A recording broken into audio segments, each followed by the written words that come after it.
And welcome, folks, to the broadcast. Here we are, Dwyer Stadium, Batavia Muckdogs, and a heater taking on out-of-league game against the East Coast Pipeline. Last-minute switch. Who would have thought, but here we are. We're still playing baseball nonetheless. We will find an opponent no matter the cost. Again, my name is Grayson Natale. Only will be myself on the broadcast here tonight, so I thank you for joining me. No color commentator Jarrett Campbell here. He's actually out there serving as the in-game host, so the usual face that you will see during commercial breaks if we're sitting there on mute. You see Mad Dog, he's out on vacation, and Jarrett, as he's going by, has substituted in his place. But again, we thank you for joining today's matchup against the Batavia Muckdogs and the East Coast Pipeline in an out-of-league play. This matchup came at the last second.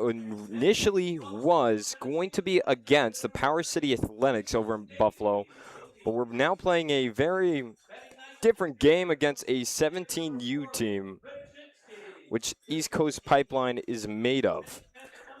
Kids ranging from all ages and going to all high schools or universities, whatever it may be, commitments or not, we're playing baseball, and also on top of that, both teams are wearing red, so confusing all around, but nonetheless, it's baseball, and we're ready and here for it all day, every day. So with that going, we're going to just hold off for a few more seconds until we get the national anthem. And when we come back, we'll look at the lineups and get things started here in Batavia for these two teams to play for the very first time. And now, everyone, I'd like to ask that you all please rise if able and remove your hats, as I'm pleased to welcome, singing tonight's national anthem, Kathy.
Turn it up, baby! Family on three! 1, 2, 3! Let's go!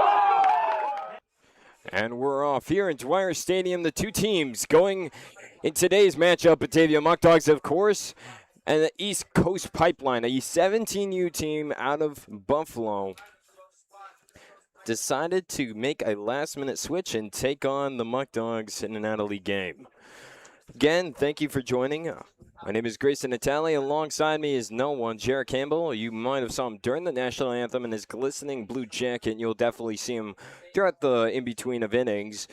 You see him in the background there, here and there. But he's going by Jarrett tonight and taking on the role of in-game host. So the one and only myself will be your color commentator and play-by-play exclusive. Here we go. Though we'll look in the lineups for these two teams.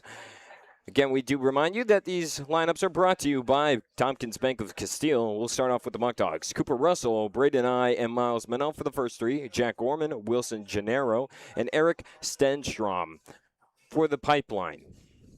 Next three will be Jacob Vesco over right, catcher Joey Sikora, left fielder Kyle Vaughn. First baseman Brandon Leto, rider Kopak, extra hitter, and shortstop Brendan Sheldon. Next three for the Muckdogs, Jalen Roque, Mason Davey, and Luke Rubinski. First base, designated hitter and extra hitter in that order. Right fielder, Camden Grabowski. Second baseman, Noah Capadonia. And third baseman, Colin Bacon. Your final three for each team, extra hitter, Braden Redmond. Center fielder, Brian Johnson. And on the mound, Nolan Monell. And number 17, extra hitter, Carson Milne. Extra hitter, Aiden Chido. And pitcher, Aiden Gruber on the mound for Pipeline. So when we overlook this, a new face that we saw in the last out-of-league game, Nolan Monell, will make his second appearance, and he's with the team for the long run of the season.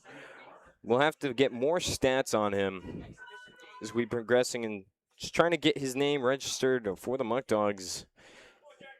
And here's another chance to make a statement.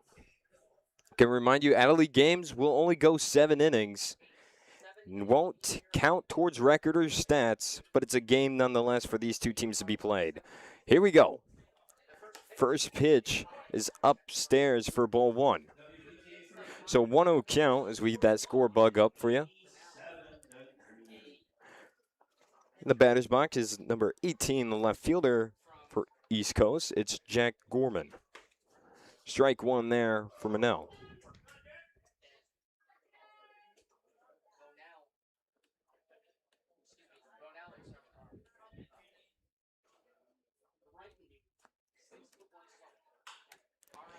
That's driven over to second, and a good reach there for Cooper Russell. That's one place you don't want to hit as Superman is able to lock down his area of the infield, and he shows that he can still do it here. So fly out directly over to Cooper Russell, who will result in the first out here in the first inning alone. Number 27, center fielder Wilson Gennario is up to bat. Center fielder for East Coast. Downstairs, it's going to be ball 1.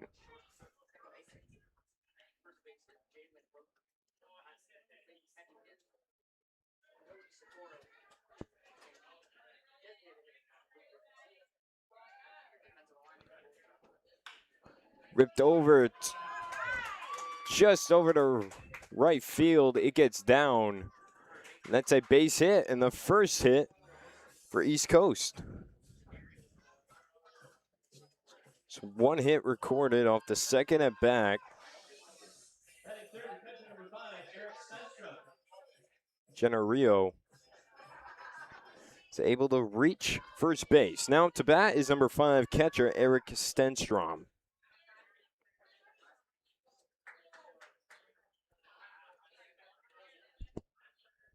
First pitch, he swings at, can't connect. It's 0-1.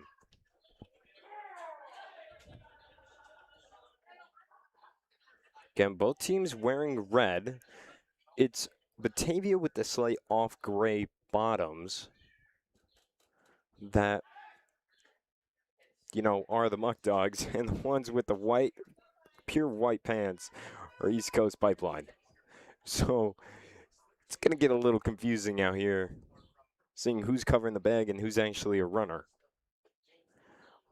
A 1 count with the failed pickoff attempt over at first. Gets underneath it. Will it stay in foul territory? And no, it's going to make slight contact with the net out of play. 0-2 count, foul following the foul ball.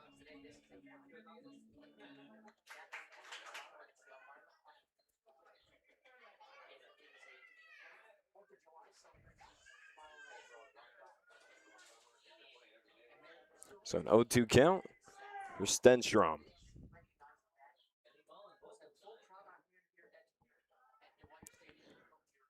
The 0-2 is upstairs. It's a 1-2 count.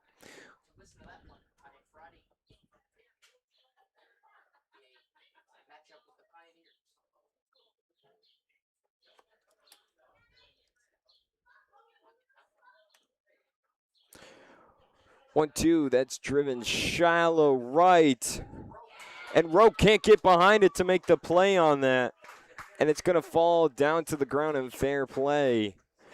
And another base hit for East Coast. That won't go down as an error, as that was a challenging play for Roque to be able to maneuver out there into the outfield grass. Was running slightly past it, took a tumble, trying to sit down underneath it, but still couldn't make the snag. So fresh count, 2 on, 1 out for number 19, first baseman Brandon Leto. Will take strike 1 looking.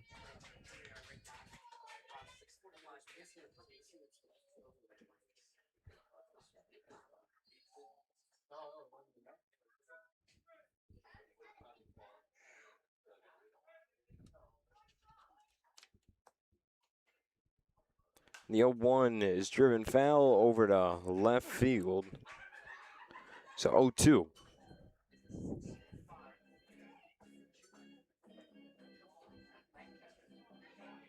Hello, Derek NFL Josh Allen 1786.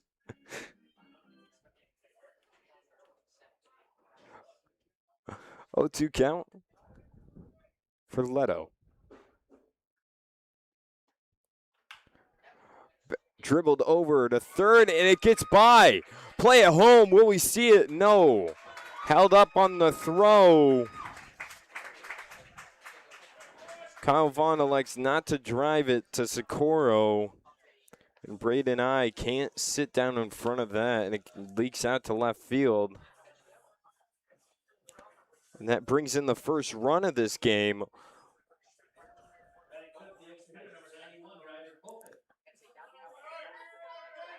Is 1-0 for the Pipeline.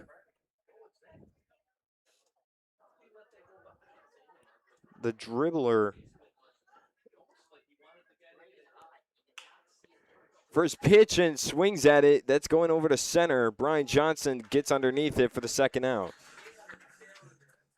That will take a quick second just to look over the Batavia defense. Again, Nolan Manel at pitcher. Joey Socorro at catcher. Jalen Roque first. Cooper Russell second. Miles Manel at short. Braden I over at third. Kyle Vaughn, Brian Johnson, and Jacob Vesco will make up your outfield for today. So 2 outs, 2 runners on for Pipeline. Ball outside, 1-0 count.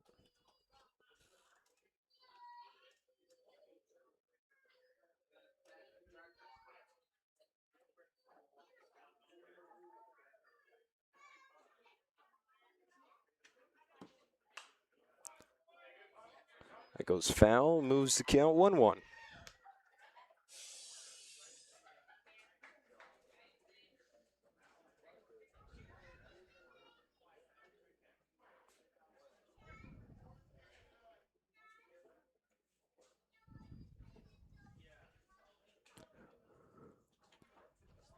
The 1-1 is driven over to right. Vesco diving, launching catch. He does a little tumble. Full front roll on the snag, brings up the third out. 1 run scored for the Pipeline. They also got 3 hits along with that with 2 runners left on. That wraps up the top of the first. The bottom of the first, right around the corner when we come back for Batavia to get swinging.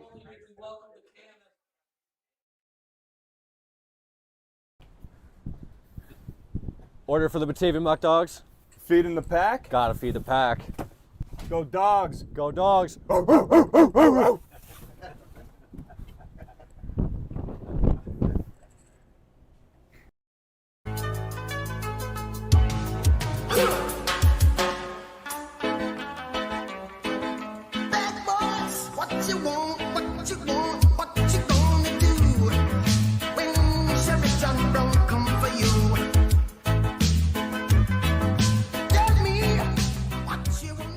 We don't want you to like coming here. We want you to love coming here. Batavia Downs, official sponsor of the Batavia Muckdogs.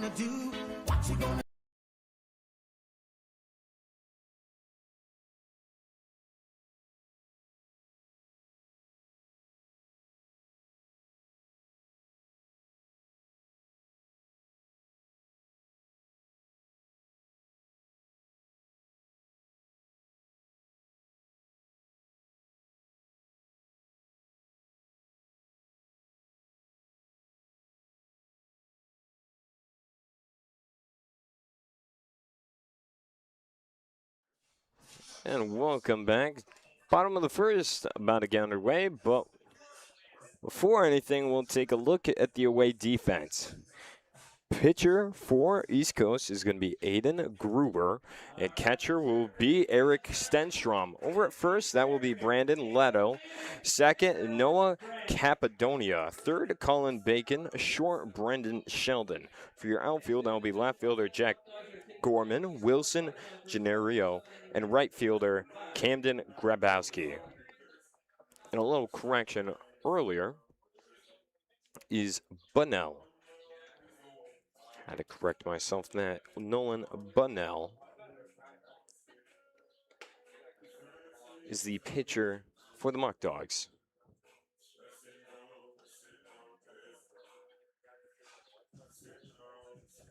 Bunnell has joined the Muckdogs roster and seems to be here for the rest of the season. Seen him once before in the last out-of-league game. It's the Diesel. But since then, nothing else.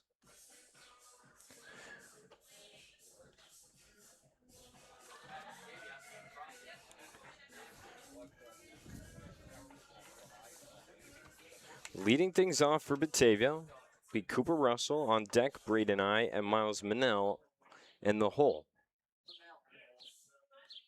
It's a 1-0 game. So they got 3 hits, 2 runners left on in the top of the first. And here we go. We're underway for the bottom of the first. Remind you, out-of-league game, 7 innings only.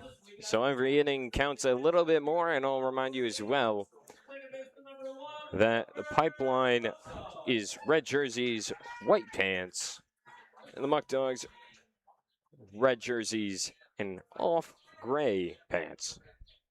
A little confusing there looking on screen, but I think you can see with the brightness of how white these guys' pants are. Upstairs for ball 1. Again, Cooper Russell in the box. Start things off. Cooper Russell on the season, Superman as I do like to call him. Batting average of a .364. Across 33 at-bats, 18 runs, 12 hits, 2 of which were doubles, and 6 RBIs. Superman notable because he is 5th in batting average on the team and does incredible things on defense. Goes for strike 1, pushes the count 2-1.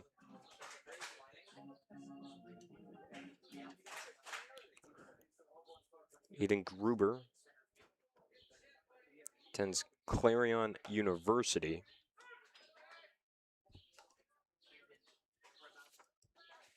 If I'm pronouncing that university right. If anyone knows better, then feel free to correct me. But a 2-2 count. Driven foul will do it again.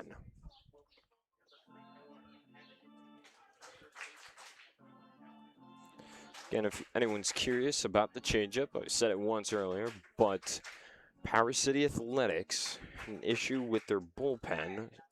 Didn't have enough arms to partake in today's matchup. 2-2. Outside full count. So instead, a last-minute pivot brought East Coast Pipeline 17U team here before us today.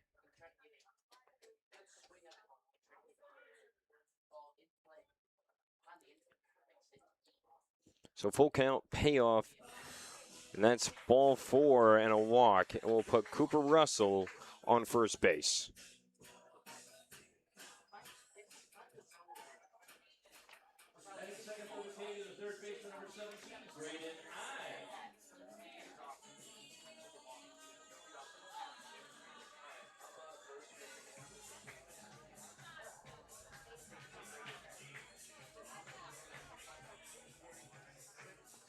Now to bat for the Muckdogs, it's number 17, Braden I.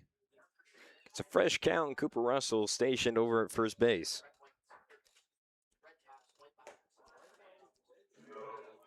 Check swing there, doesn't go, it's ball 1.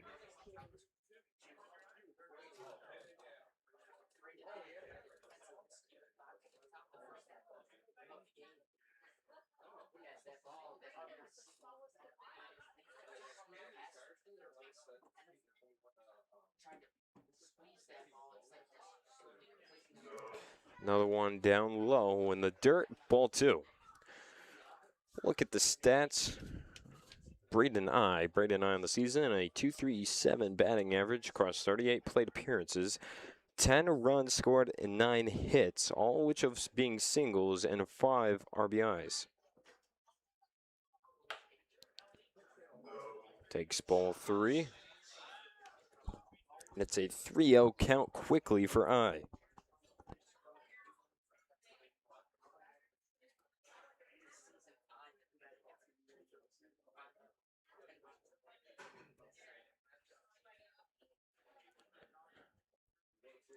Gruber gets set, delivers, and ball 4. No swing, the right call there. And it's upstairs, and now 2 runners on after back-to-back walks for Gruber. Number 8, Miles Manel, your shortstop for today, enters the box with a batting average of .319, 47 at-bats, 14 runs, 5 hits, 2 of which being doubles and a triple as well, with 10 RBIs and 20 total bases to go along with it. There's no outs, 2 on after 2 walks. And Manel takes strike 1 looking.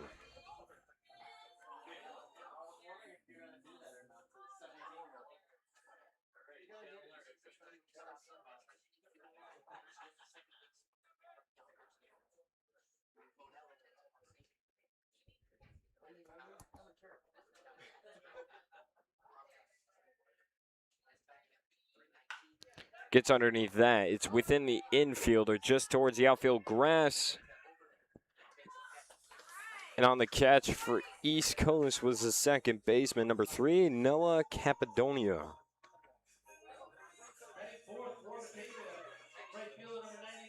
So 1 out after the flyout from Manel. Brings up the cleanup man for today, number 99, right fielder Jacob Vesco. And the lunging catch just half an inning ago.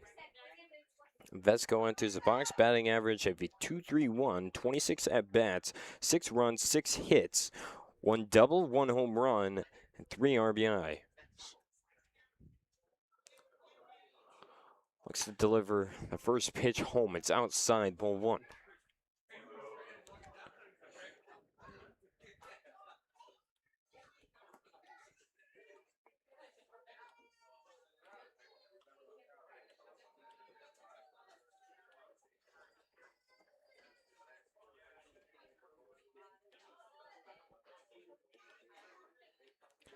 And what was supposed to be pitch 2 is a hit by pitch going right for Vesco.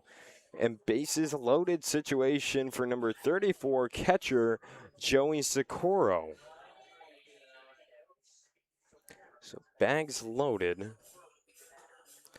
And Socorro coming to the batter's box. Batting average 2.29, 35 at bats, 9 runs, 8 hits, 2 of which being doubles, and 1 of those being a triple with 3 RBIs.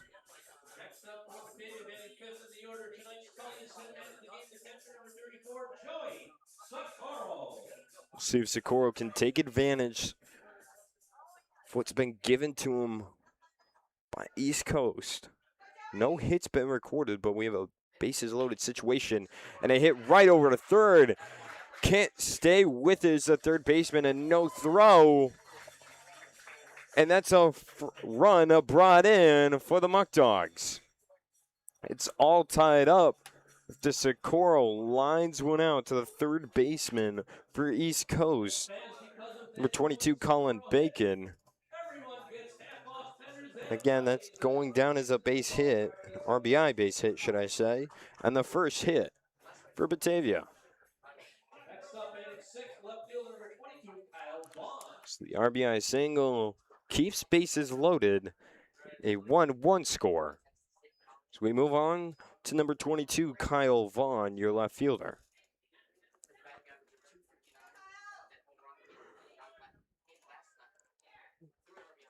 take pitch 1 for a strike. Kyle Vaughn in the season. His batting average of .254,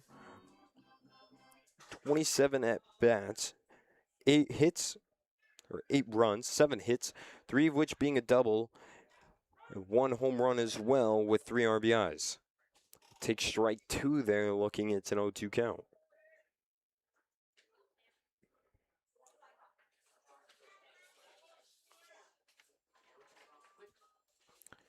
The 0-2 swings at that, goes over to second, and too high off the glove.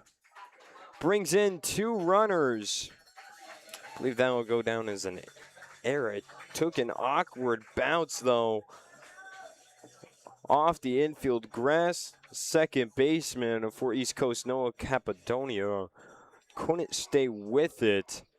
Takes a huge high bounce, sticks up the glove, and it rolls right out of it, using it as a ramp and exits to the right field grass. So that doesn't go down as an error. It's a 2 RBI single, though, for Kyle Vaughn. So he was looking at the 0-2, but instead brings in 2 and leaves runners on the corner situation with a 3-1 score. First pitch for Roque. Hits that over to the gap between right and center. He goes 2. It's a stand-up double. Kyle Vaughn sent home. There's no throw. 2 RBI double for Jalen Roque. Didn't even get to say his name. But the key runs pour in. It's 5-1 just like that.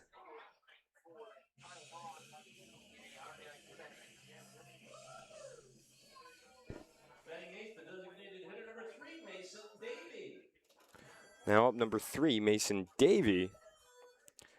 So again, 1 out. Stand-up double for Roque with 2 RBIs along with it. Will clear most of the bases, except for himself. Mason Davey up to bat.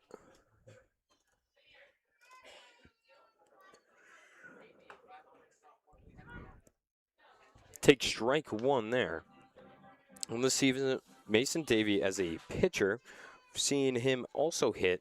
This is not too out of his wheelhouse.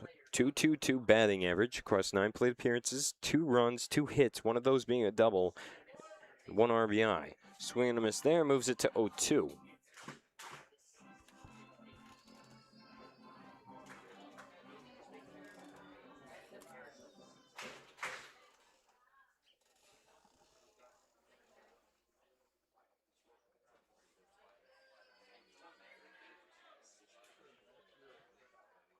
The 0-2, Roque going, it's outside and no throw.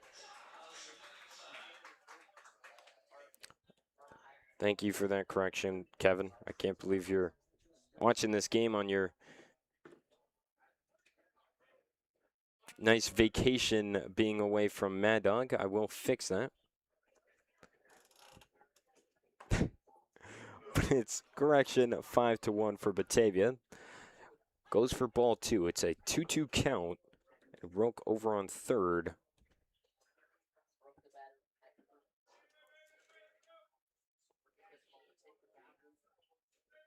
After his successful steal. Swing and a miss. Puts up the second out for the East Coast defense. So first strikeout for Aiden Gruber. Now to bat, it's number 4, Luke Rabinski, trying to bring Jalen Roque home for an end of the first inning. Again, on the correction, 5-1 Batavia's lead.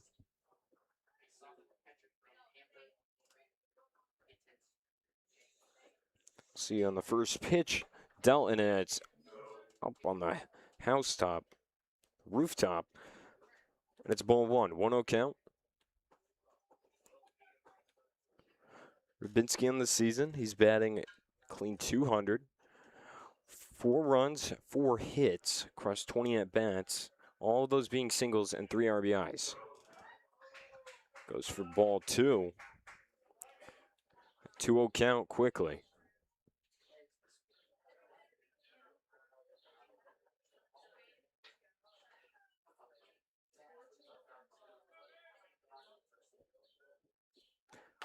2-0.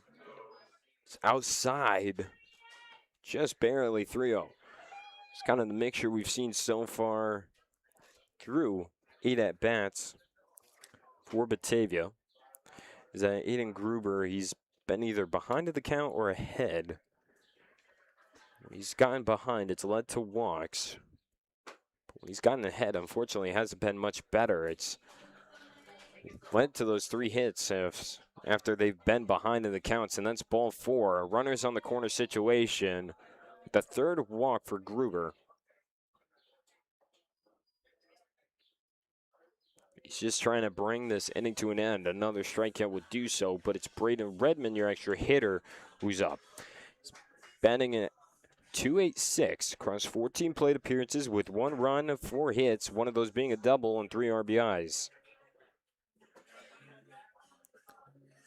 See Redmond in the rotation over at first. Past few games, as there's a discussion on the mound and a quick retiring for Gruber.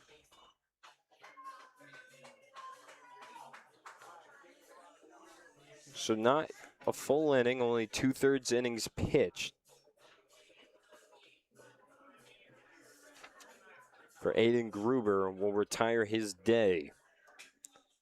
Wow, 3 hits, 1 strikeout, 3 walks across 8 batters faced. Or 9 batters faced, excuse me.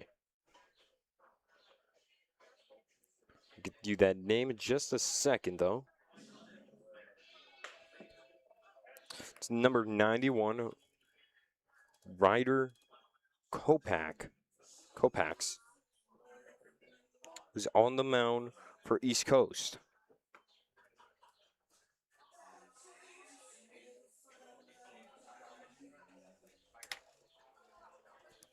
So a pitching change just in the first inning alone.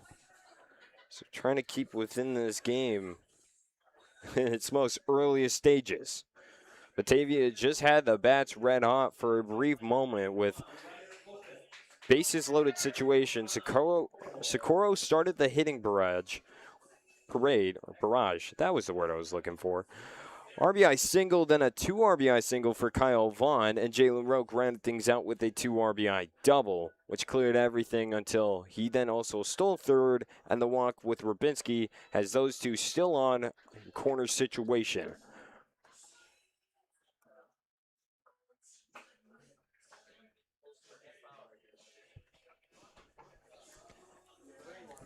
Kevin's missing the stadium from the beach. I highly doubt that. The beach is a wonderful place. I don't know. I'm kind of jealous. So,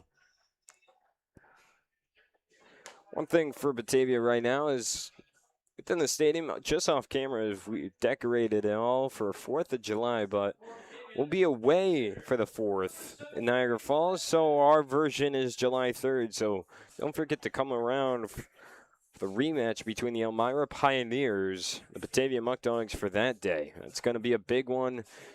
Lots of celebrations in and out of innings. Fireworks as well. The whole shebang for July 3rd. Strike 1 dealt to Braden Redmond. Again, changing the pitchers for East Coast. It's Ryder Kopax.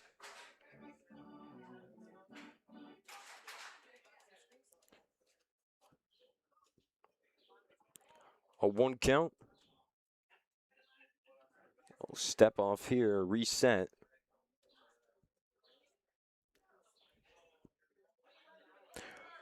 Runners going, fouled off. So Rubinski has to return. And it's now an 0-2 count. Kopax trying to fill in and quickly get it done. Be the most favorable thing for the pipeline.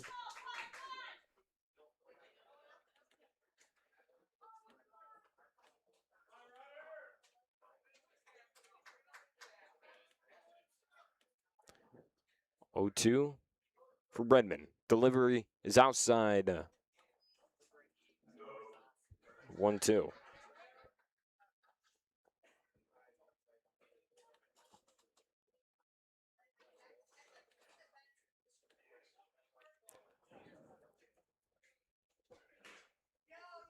Again, 1-2 count.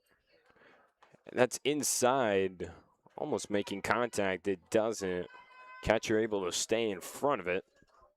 It's 2-2. Stenstrom staying with it, not losing contact. Eye contact with the baseball. So Redmond had to avoid it as well. But again, 2-2. Delivery, runner going, fouled off. Rubinski trots back once more. It's still 2-2. We'll do it again.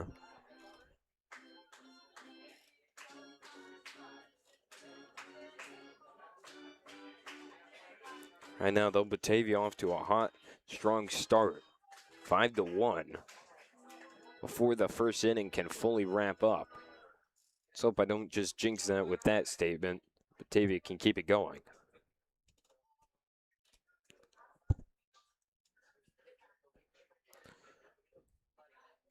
Two. Driven right back at Kopac's. The shortstop fumbles with the baseball. Can't trap it in front of him. And that brings one more in for Batavia. Rubinski reaches second. It's 6-1. That's going down as an error. So Redmond reaches first off the error. Rubinski and Roque able to advance. Rubinski will stand on 2, and Roque comes in for the score. 6-1, 2 outs, and the last man in the lineup, number 52, Brian Johnson, takes ball 1 down in the dirt. Johnson on the season has a batting average of .143, 21 at bats, 4 runs, 3 hits, 2 of which being doubles, and 5 RBIs. The 1-0 is driven foul back towards the concessions, and it's 1-1.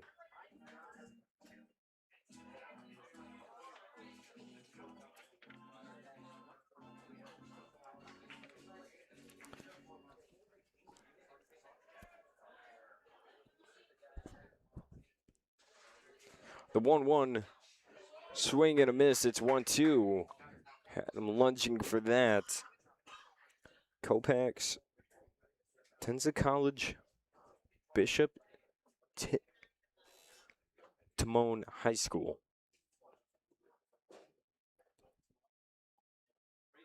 That's what I'm going to go with. It's either Timon or Timon. I'm going with Timon. 1-2. And has that inside for strike 3. Johnson in disagreement, but brings an end to the first inning entirely.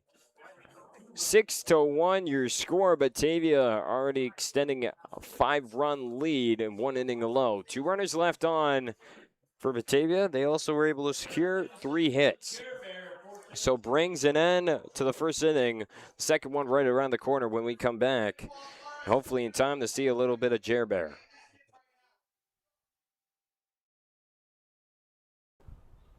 I'd like to withdraw some muckbucks, please. Muckbox?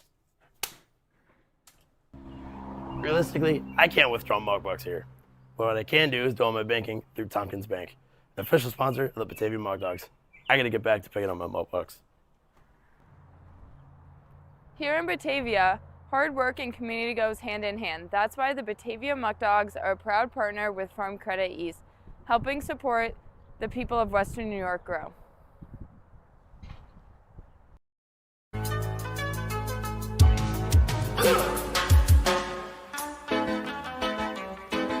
Bad boys, what you want, what you want, what you gonna do when Sherry John Brown come for you? Tell me what you wanna do. We don't want you to like coming here. We want you to love coming here. Batavia Downs, official sponsor of the Batavia Muckdogs.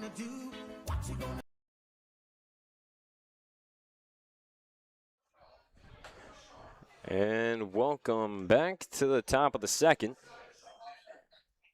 Again, Nolan Bunnell on the mound for Batavia. If we look a little at the history for Bunnell, it's his first year at RIT, attended the high school of Brighton, hometown of Rochester, New York. Stands at 6'1". He's right-handed.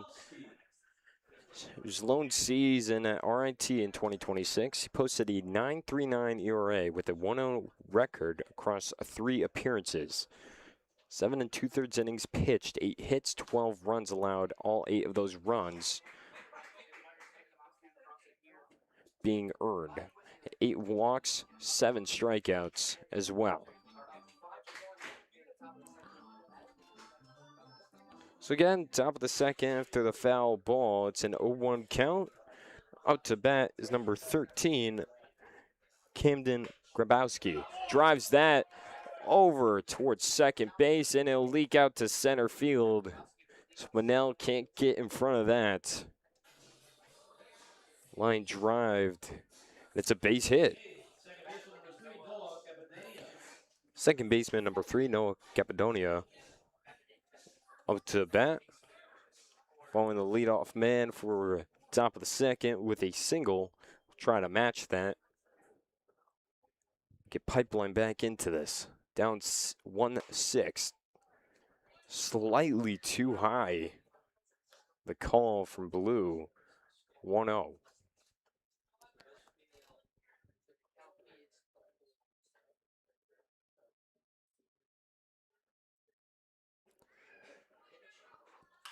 Driven over to right.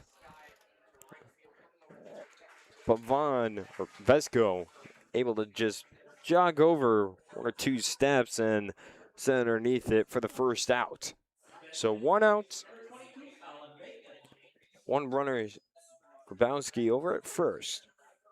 Colin Bacon, 22, your third baseman for East Coast, up to bat. It's making me hungry. Could really use a bacon burger right now. Inside, strike 1.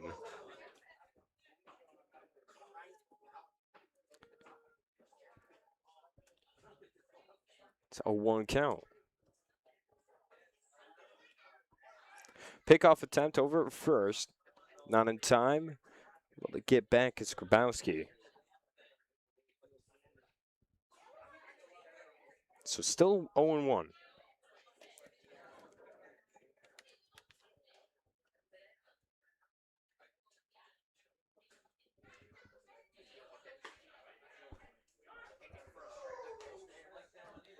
Able to snag the bottom left of the zone, and it's strike 2.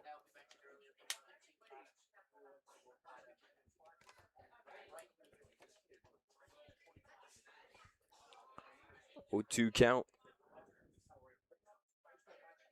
for Bacon. Goes swinging at that, and it's going foul over to left. Do it again, it's still 0-2.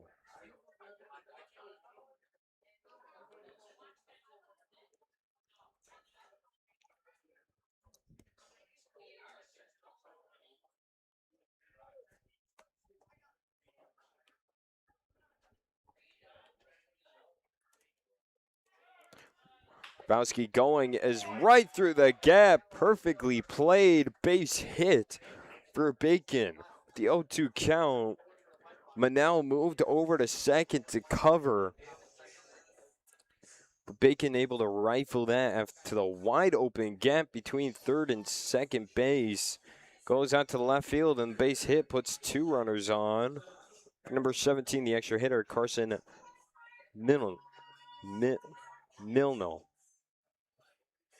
That is such a tough pronunciation.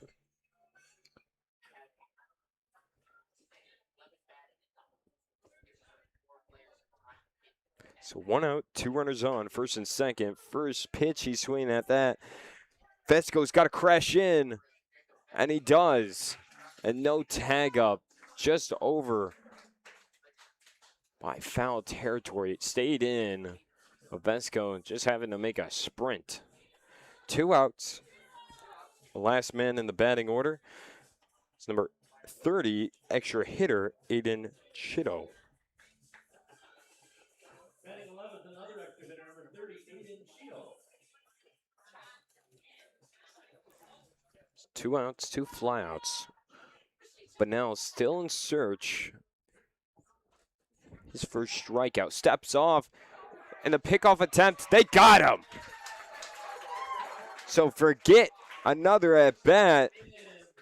Bunnell gets it done with the pickoff attempt. And that brings an end to the top of the second.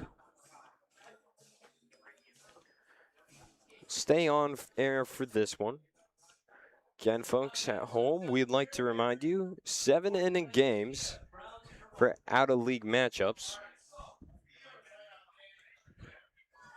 On top of that, they won't count towards record or statistics. So it's just us playing baseball realistically. But a baseball matchup at that. Nothing to take away from it except the good old spirit of playing ball. Gotta love it here. Gotta love the environment. It's been built. So far, I think everyone's liking it. And you can hear probably in the background, Jarrett, the man who usually sits next to me, is taken on the task of being the in-game host. Definitely heard him on that one. Loud as ever, but all for the right reasons. Again, bottom of the second underway. We saw the first pitcher, number 96, Aiden Gruber, get pulled from number 91, Ryder Kopax, who's in the batting lineup. So we'll see if change up there. But right now, not for sure, but it doesn't matter. Back to the top of the lineup we go for Batavia. It's Cooper Russell, a walk in his first plate appearance. We'll see if he's able to get it done and get his first hit of the day.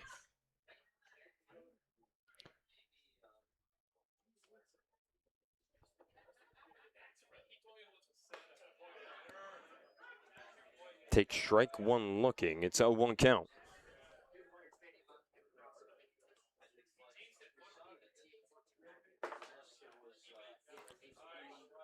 Down low. 1-1.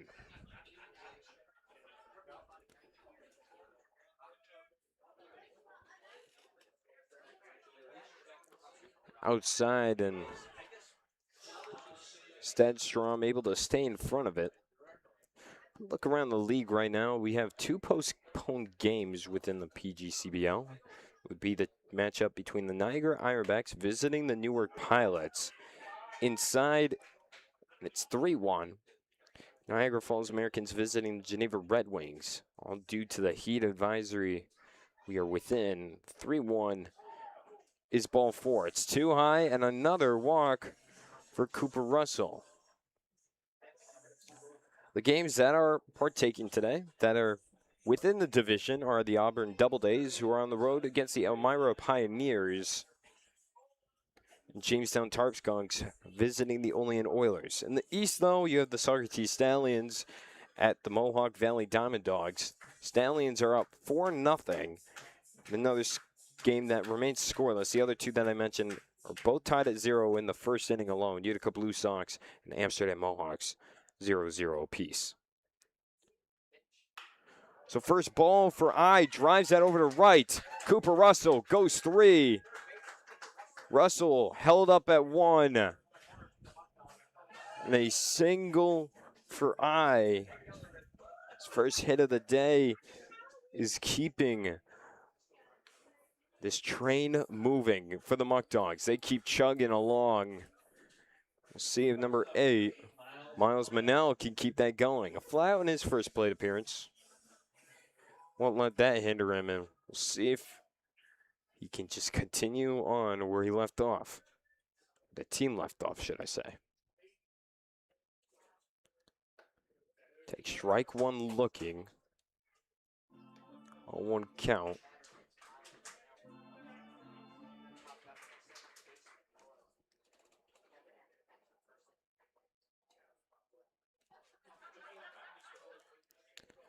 It's down right towards that dirt outside. It's 1-1 count.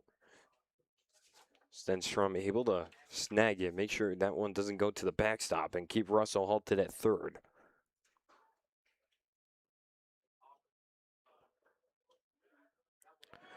Runner going, held up. Stenstrom likes not to throw it, seeing Russell take a few steps in. A stolen base for Braden I.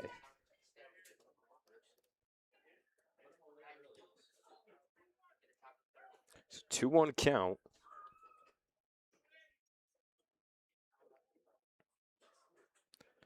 Delivery here outside. It's 3-1.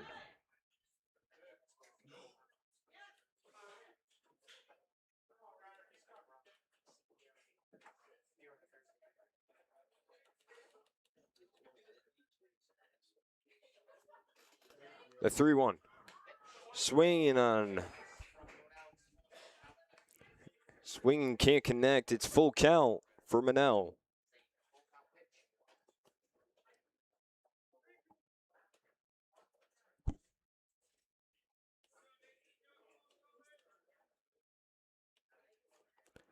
Payoff is driven over to right field.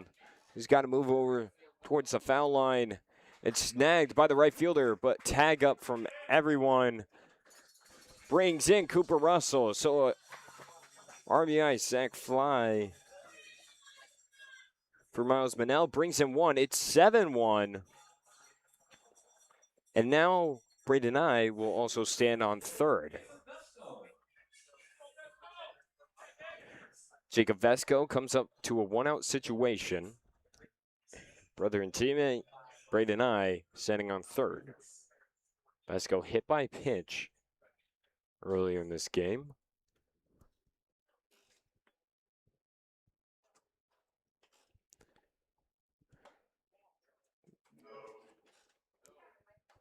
Takes pitch one upstairs. Ball one.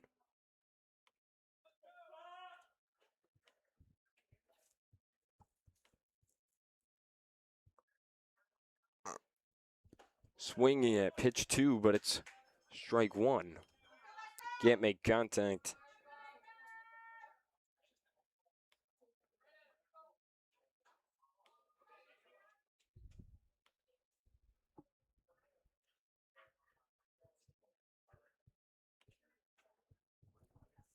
And the 1-1 is blocked down. No. Blocked down by Stenstrom. Took a step to go, held up. Called back, and it's now just 2-1. No change, except in the count. Again, over at third, it's Coach Grant who's got the green light. Take over those duties with the out-of-league game. It's down low, ball three. Coach Washman over at first. So a 3-1 count.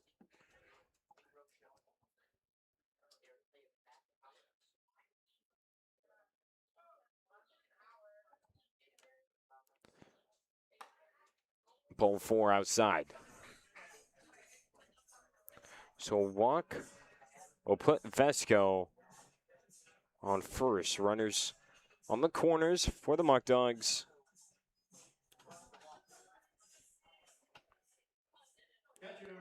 We'll see. Number 34, Joey Socorro, can do it again. Had an RBI single in his first plate appearance. Does it again, that would definitely bode well, obviously, for the Muckdogs.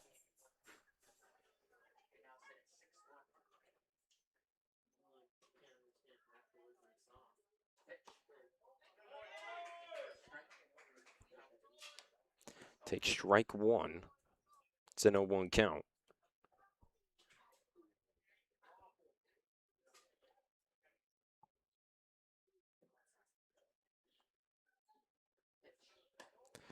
Ball outside, 1-1.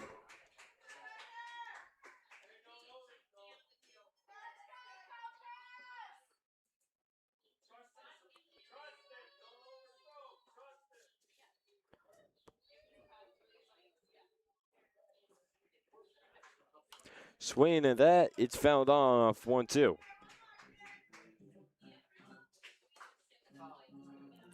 Now Batavia been able to learn how these at-bats are usually going to go with the count, and they can stay easily ahead.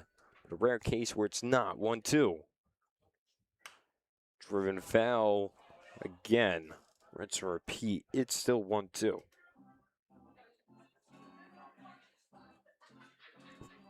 So far for the team, East Coast, 2 pitchers combined.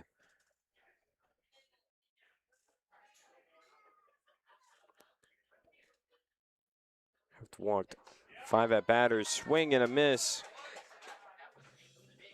Sikora went for it, but couldn't connect. That's the second out.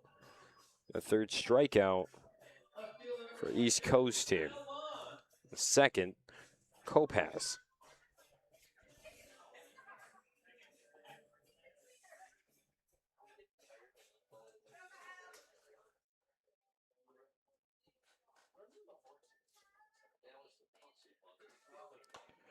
Now to bat, it's number 22, Kyle Vaughn.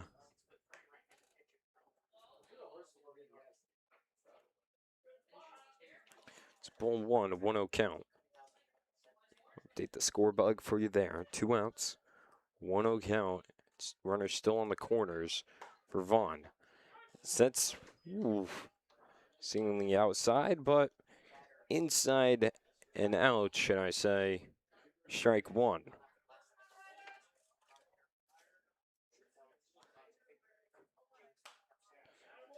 Drives that foul, it's 1-2. Trying to bring in more runners than just one in the bottom of the second.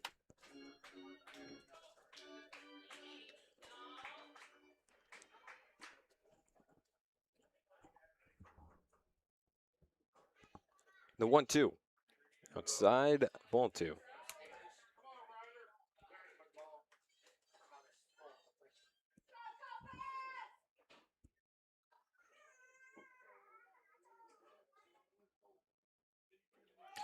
Runners going, drives that. It's a little bloop over to left field. It gets down in fair territory.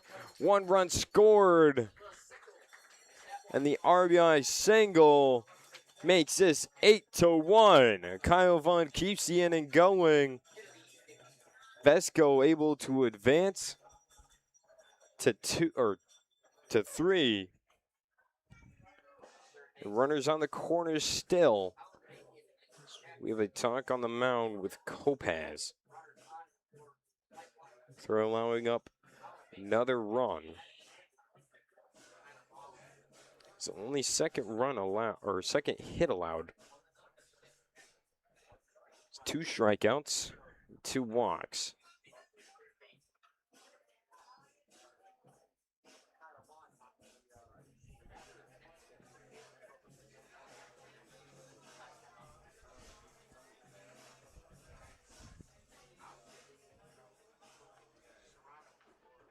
That's good. So again, Kyle Vaughn with the RBI single. Makes this an 8-1 game.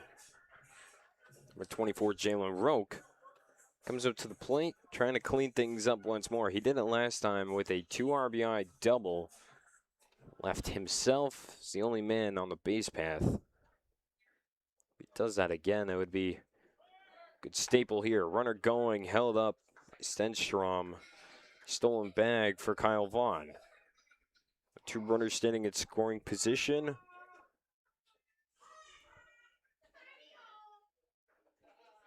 For the Muckdogs. That went for strike 1. It's 0-1 count.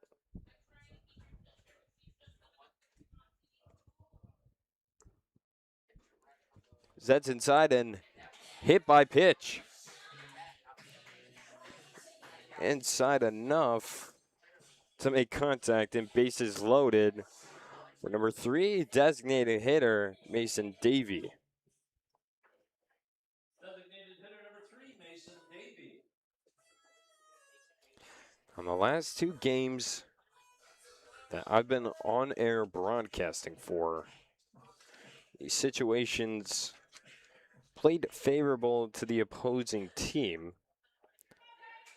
As last night, Batavia was able to take home the win 8-6.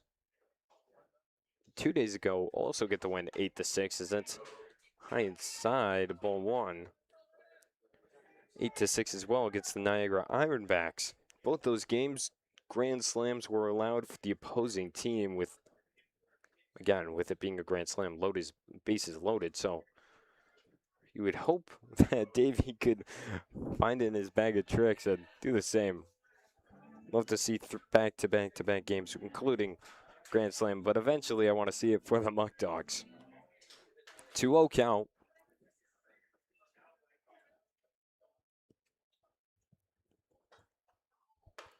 Swing and a miss, 2-1. Brought the heat there, Kopaz. Find a bit of more energy in his arm. 2-1. Sad changeup. Drops down for strike 2. 2-2 count. See if he can retire Davey, retire the bottom of the second without any more damage being done.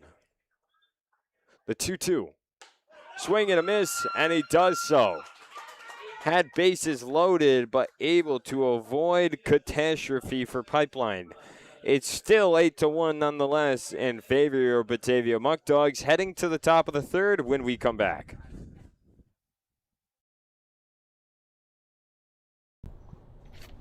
I'll take 1 million beers, please. Nah, man, we don't have that. Here, try this. What's this? This is beer from Eli Fish, the official sponsor of the Batavia Muckdogs. That's unbelievable. Thank you. No problem, man. I have what he had.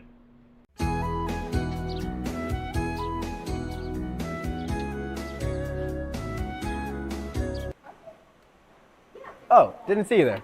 Welcome to the YMCA. Let me show you around. They have free weights and machines here at their state-of-the-art gym. They also have open courts here.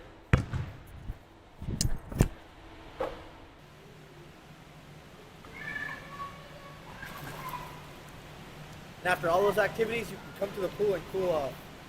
Remember, folks, you can find all these activities here at Glow YMCA, Genesee County Branch.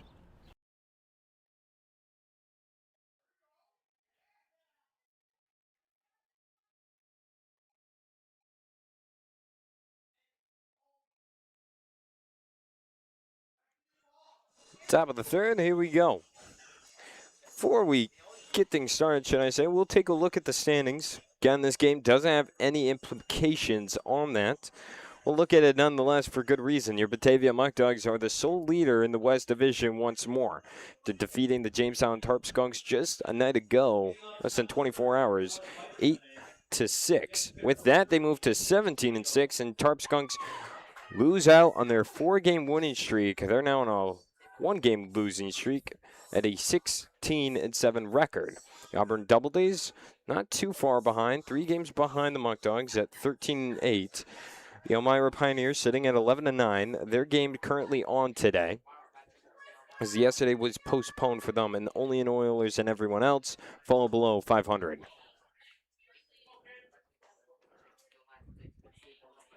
So Nolan Bunnell still out there on the mound. Just missed the first pitch. It's a 1-0 count for center fielder, or excuse me. Yes, center fielder, number 30, Aiden Chitto. We saw him for a brief moment. We lost that.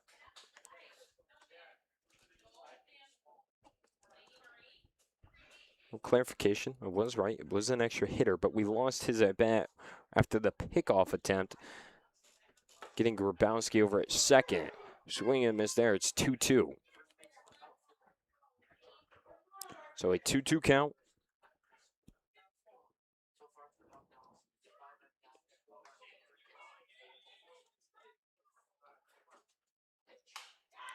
Drives that right back to Bunnell, but Cooper Russell comes in and able to make a sidearm play and gets the ground out.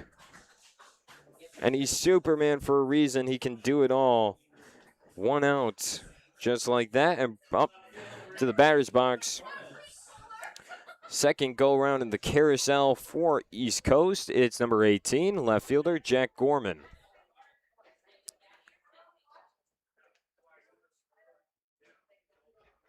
First pitch he sees is a swing and a miss, and it's an 0-1 count.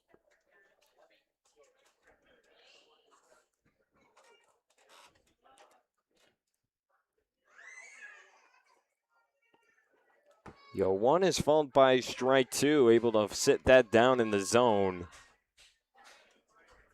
Just like that, but now still in search of his first strikeout. Can't there, it's down low, 1-2.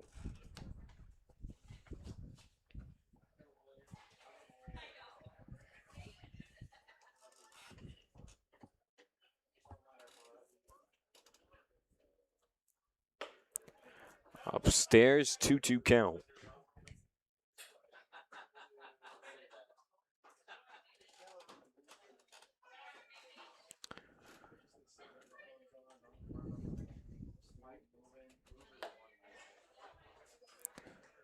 Can't locate the bottom left corner. It's ball 3. From an 0-2, it's now full count and a payoff pitch for Bunnell.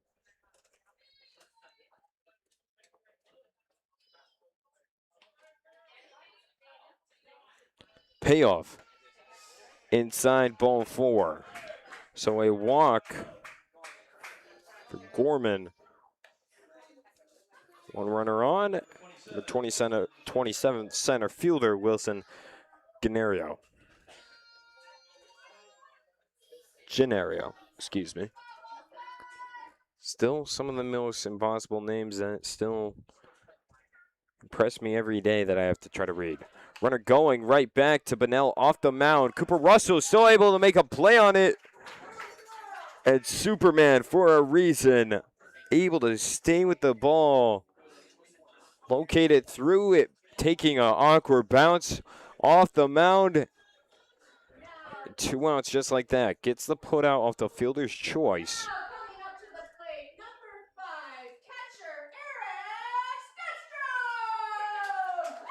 Now up is for 5 catcher, Eric Stenstrom. That was his mouth, by the way.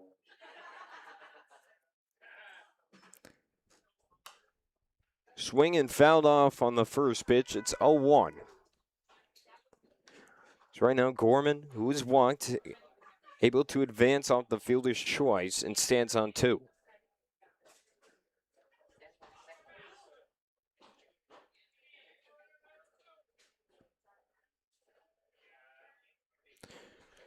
But now we'll do a double take over Gorman. High sky, left field. Shallow has to come back in, and Kyle Vaughn underneath it. Secures the 3rd out just like that. And with that, we're already on our way to the bottom of the 3rd, where Batavia already holds a sizable lead, but not enough to their liking. They'll look to extend it when we come back.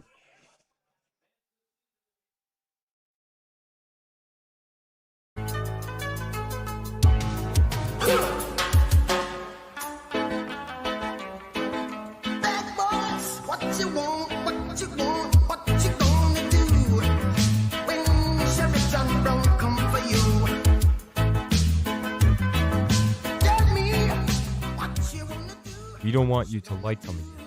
We want you to love coming here. Batavia Downs, official sponsor of the Batavia Muckdogs.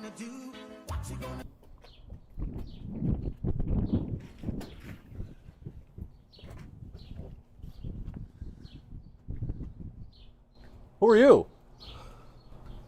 Fans, if you get hit with a foul ball, don't call our interns. Why is no one doing anything? Call UMMC at Rochester Medical Center for help. Should have called him.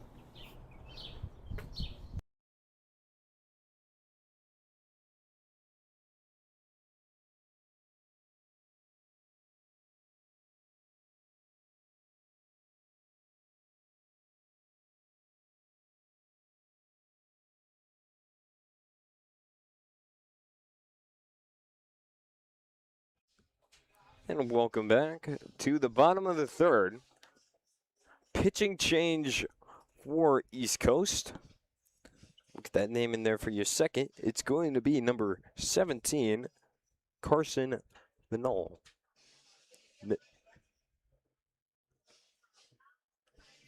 Milno? I'm still trying to work. Some of these are make my head spin. Be able to get double check on that for you in just a moment.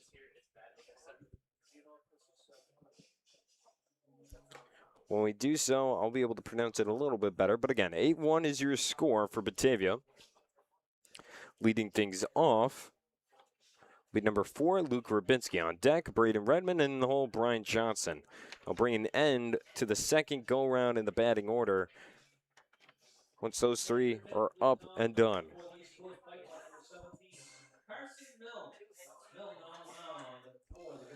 Milne. Milne is the pronunciation we're going with. Milne. So, again, Carson Milne comes in, retiring Ryder Kopaz's day. Kopaz, his day was brought to an end with 3 strikeouts, allowing 2 hits, 2 walks, and a hit by pitch, facing a total of 10 batters. But the first batter faced is Luke Rabinski from Milne. It's strike 1.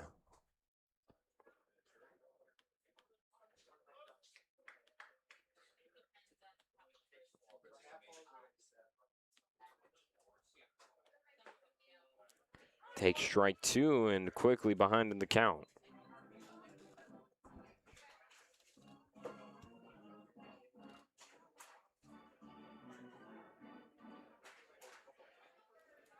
Rabinski sat in the box.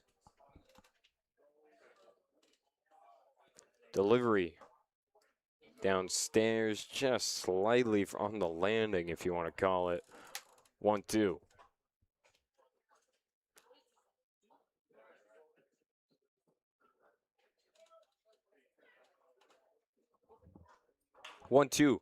Dribbled over to first, unassisted play for East Coast. The first baseman, Brandon Leto, on that. So 1 out.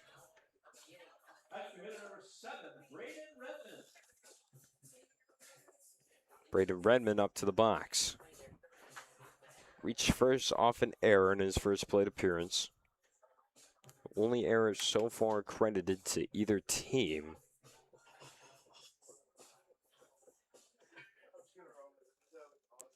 And that one going to the shortstop. So it's fouled off. It's a 1. Again, with this game, going to see many of these players within the batting order for East Coast take their turn on the mound.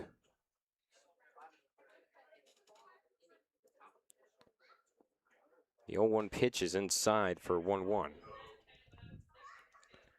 As we saw with Kopaz, who was on deck at the time that the top of the third came to an end, or excuse me, in the hole. And the 1-1 goes to 1-2, located in the bottom left corner of the zone. But he was extra hitter.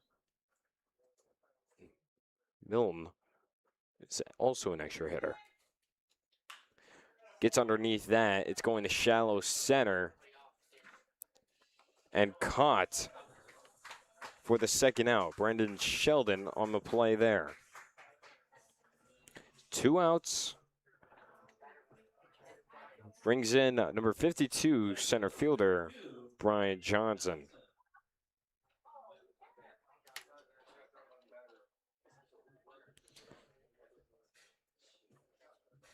See if he can get it done here. The fresh count, but 2 outs. No one on. Down in the dirt, ball 1. It's a 1-0 count.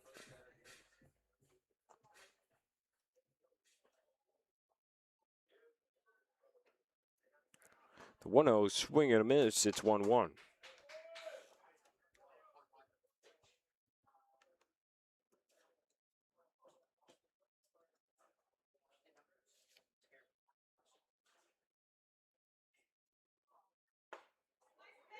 The 1-1 goes to 1-2.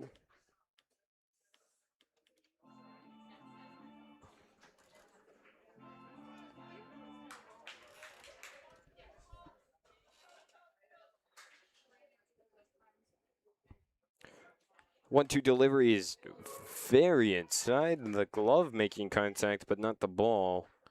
So it's just ball 2 nonetheless. 2-2 count.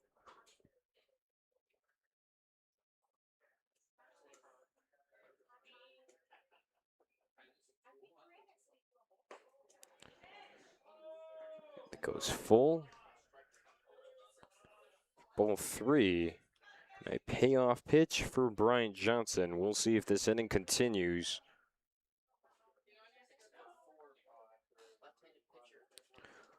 Full count payoff. Dribbled over to first base. Sheldon makes it unassisted play once more and brings an end to the bottom of the third. Holding Batavia to their first scoreless inning. It's 8-1 as we enter the top of the fourth when we come back in just a second.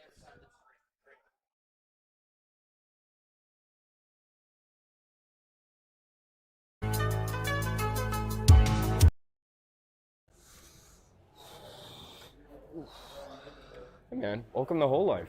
How you doing? What is this place? Oh, don't worry. It's the best gym you can find in the Batavia area.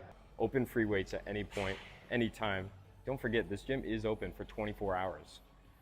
Don't worry, if you're not even just trying to use weights, you can use calisthenics as well. But again, official gym of your Batavia Muckdogs for a reason.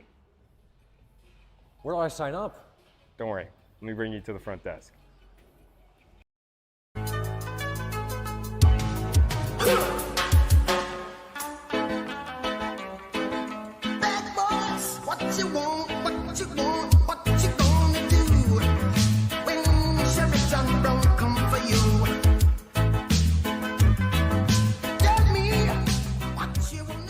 We don't want you to like coming here. We want you to love coming here. Batavia Downs, official sponsor of the Batavia Muckdogs. All right, Dewey, what are we thinking here? Hi, how are you today? I'm great, how are you? Good. Are you guys all set? Yes, we are ready. Okay, what can I start you with to drink? To drink, can we just get 2 waters, please? Of course. And then did you decide on your meals? Yes, we are ready, aren't we, Dewey? Wonderful. What can I get for you? Can we start with the Alex's Cut? Of course. All right. All right. What else can I get for you? Dewey? Ribs? Dewey will take Alex's famous baby back pork ribs. Fantastic. Try Alex's Ribs at Alex's Place, an official sponsor of the Batavia Muckdogs.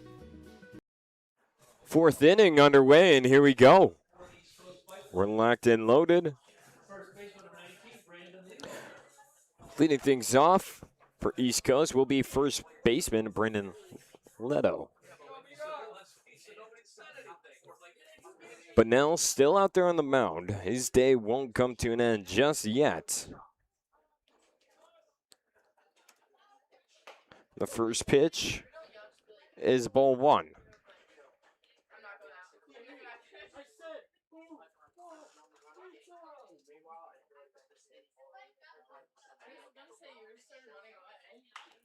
Driven over to the gap in left center, shallow, and a base hit, leading things off for the top of the fourth. So he's 2 for 2 on the day after Leto with that, bringing up number 91, extra hitter, Ryder Kopaz.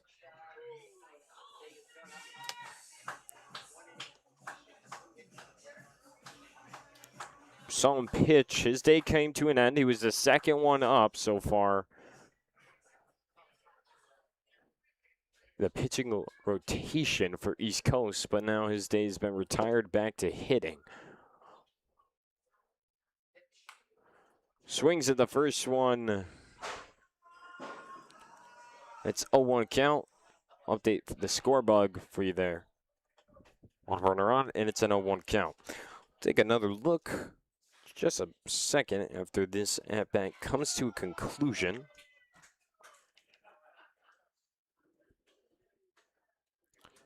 The 0-1 goes for ball 1, 1-1.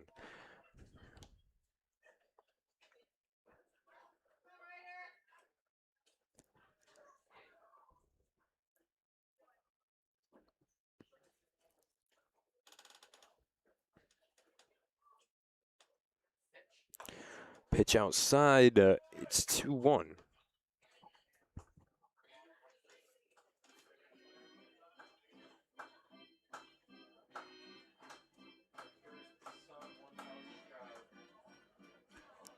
So the 2-1.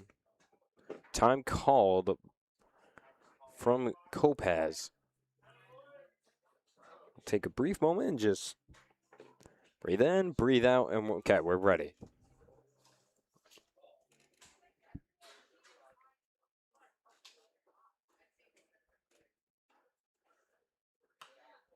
Drives that foul. It's 2-2. But now, still in search of his first strikeout. Would love to find it here. He's had some close calls, reaching many counts with at least 2 strikes. We'll see if he can get it done. With Kopaz up to bat. The 2-2 delivery just high upstairs, and it's full count.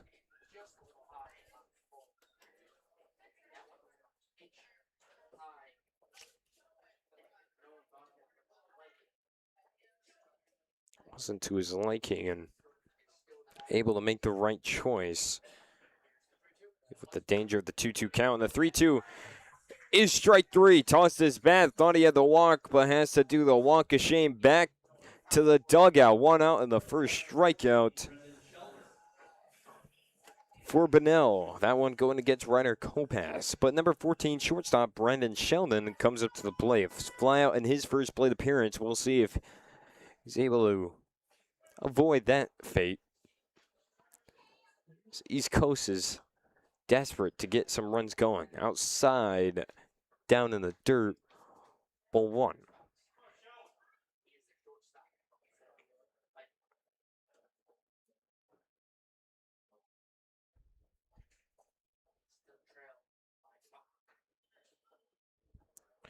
So the 1-0 is driven over to left, deep left field. But Vaughn able to track it down and get the second out. Just off the screen over there. You can see Vaughn just in front of the red. Well, it's hard to see him in front of the red sign with the red jersey, but you could barely see him there. Just off screen, able to track it down for the snag. 2 outs.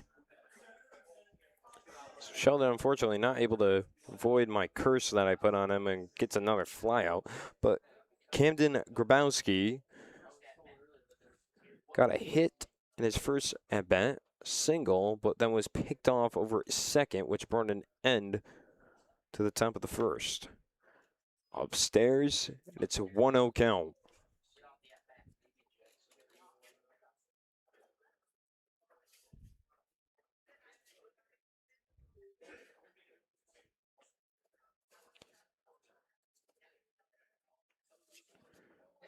That's driven shallow center. Brian Johnson crashing in, but no, Cooper Russell will stand out in the outfield grass, get the fly out, and that brings an end to the top of the 4th. 1 runner left on, no more scores added. It's still 8-1 as we go to the bottom of the 4th. We'll stay on air for this one. We'll round out of what's going around within the league. So right now, the Auburn Doubledays again. It's the Elmira Pioneers on the top of the 5th. It's tied 2 apiece. And then over in Olean in the bottom of the 3rd, it's 0-2 between the matchup, the Tarp Skunks and the Oilers. The Oilers hanging on to a close game lead.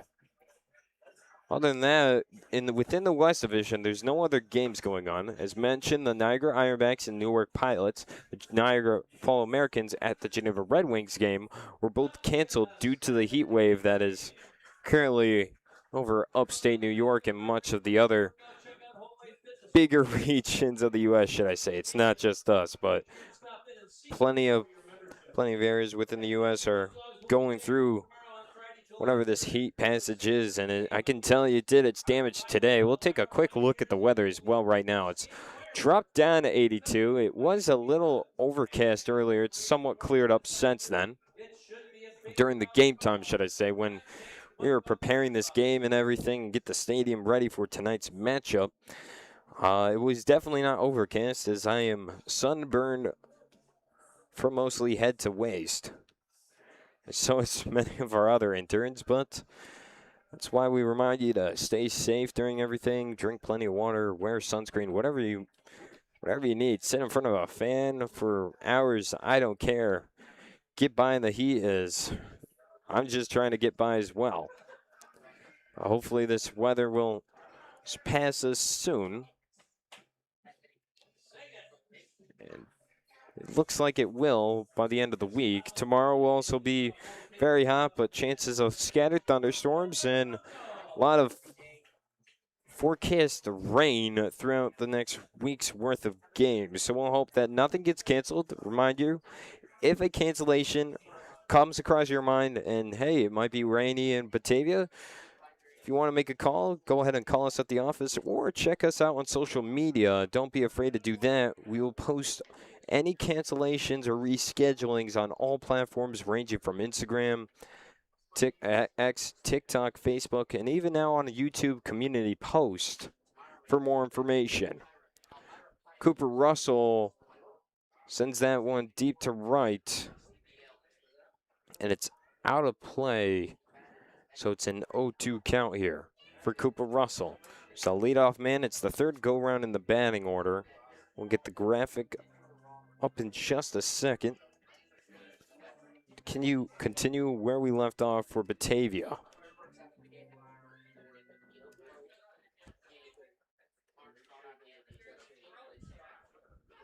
So 0-2 count for Cooper Russell. That's outside, ball one.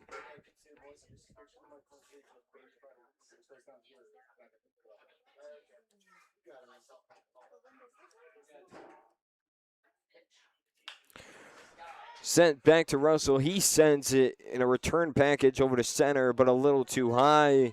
It's caught. Center fielder Wilson Gennario able to get underneath that for the first out. Braden I up to bat. 1 for 1 on the day. A walk and a hit in that order. Let's see if he can do it again.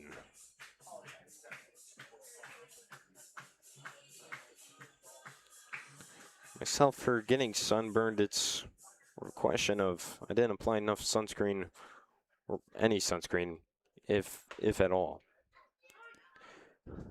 That's my own fault. But nonetheless, enough about the weather. It's strike one. The count for Braden I.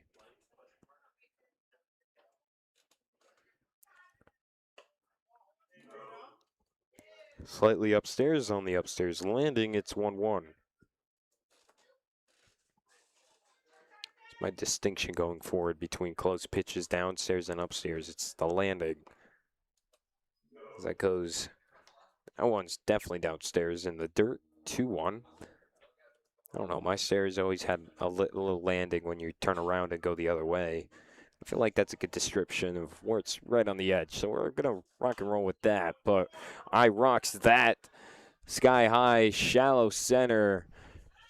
Shortstop able to go out to the outfield grass. That's Sheldon on the snag. 2 outs. Almost could be monkey see, monkey do. The same thing for Batavia. The 3 up, 3 down.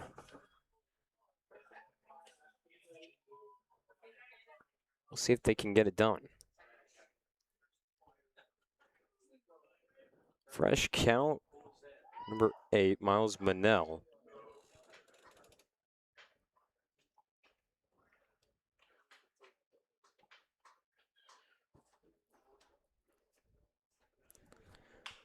Drives that to center right, and it will find the gap.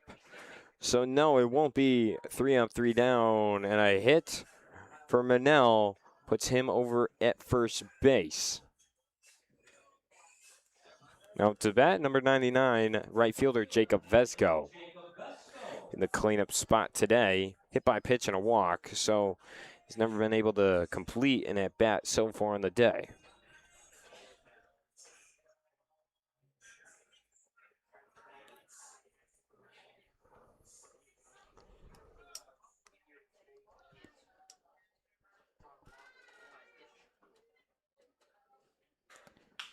Vesco rips that to center, and it's going to get down.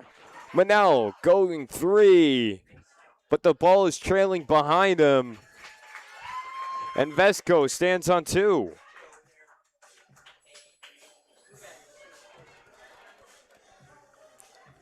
So Vesco with a double. Advances Manel to 3. And 2 outs for Joey Socorro. He's able to get the hitting parade started earlier in this game with the RBI single. Struck out in his last at-bat, though, so we'll see which one it will be if either or is the option. 2 outs and a fresh count. Here we go.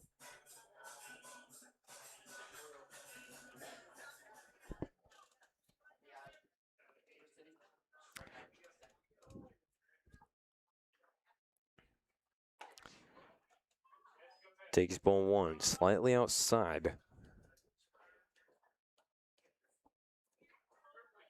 It's a 1-0 count.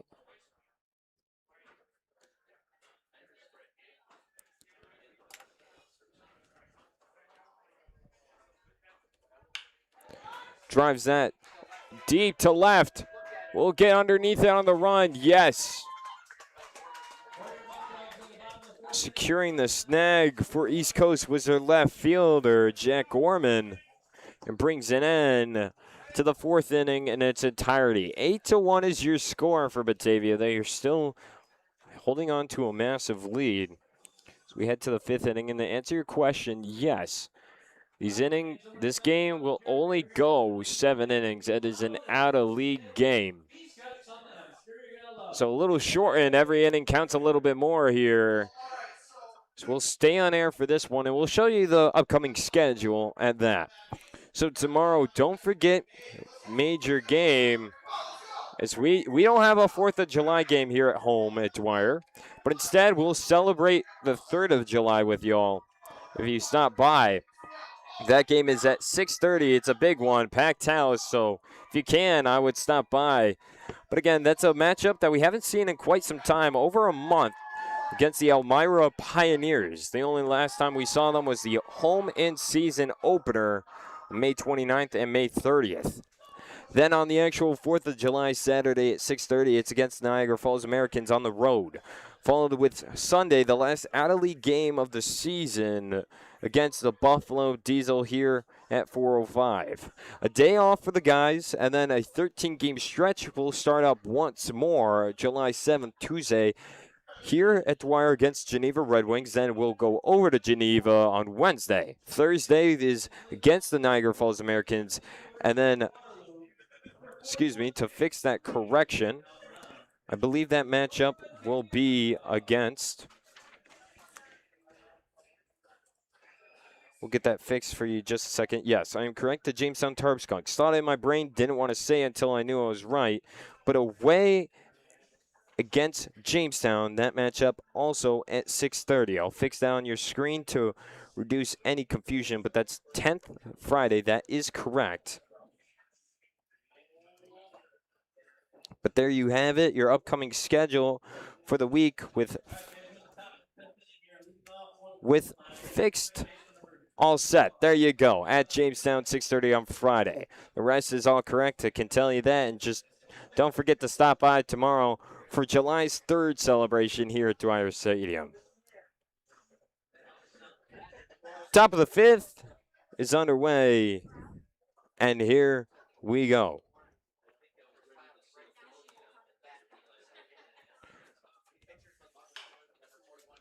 Leading things off is a hit, and Miles Manel can't stay in front of it off his glove and ricochets.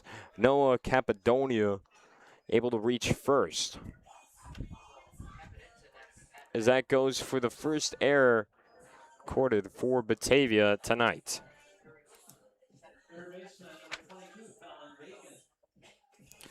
Now up is Colin Bacon. He's got a man over on first, no outs. We'll get that graphic up for you in just a second. It finds the gap between first and second, over to right. And a base hit single, back-to-back singles for Batavia.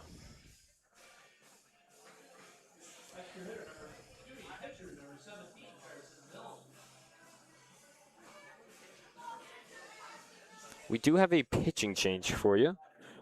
Cover that in a second. It's Jackson Reed out there on the mound. That will retire Nolan Bunnell's day.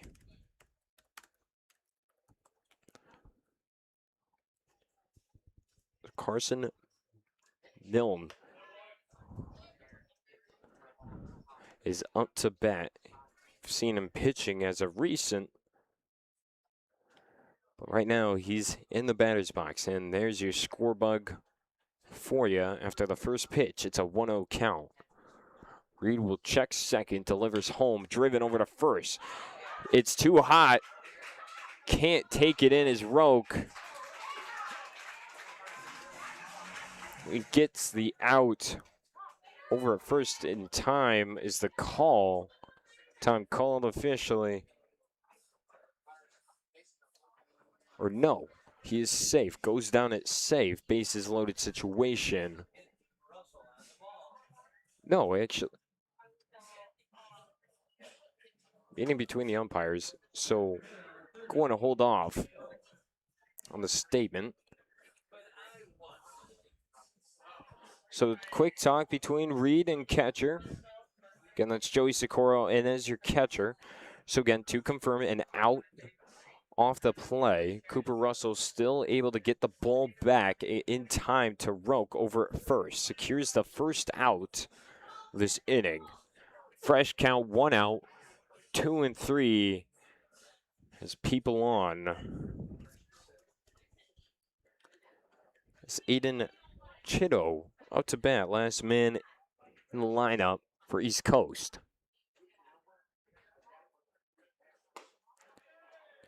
Strike one in the lower end of the zone. 0-1 count. Look at Reed on the season. Take a look at his stats. It's an 0-1 record, 4 appearances. It's driven foul 0-2. 2 1/3 innings pitched, 4 hits allowed, 7 runs, all 7 being earned, 8 batters walked, and 2 strikeouts.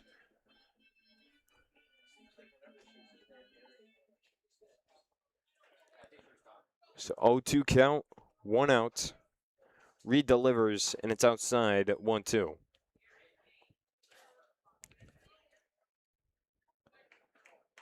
You are correct, Nikki, that tomorrow night is fireworks. Can't forget, fireworks, fireworks, fireworks. We'll see if we can get an actual camera set up this time for it to be seen on stream. And a strikeout for Reed. So 2 outs with that, and we're back to the top of the lineup.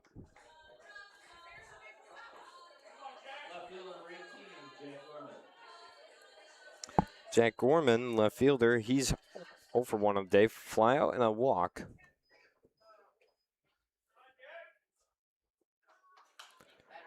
Swing and fouled off. 0-1 count.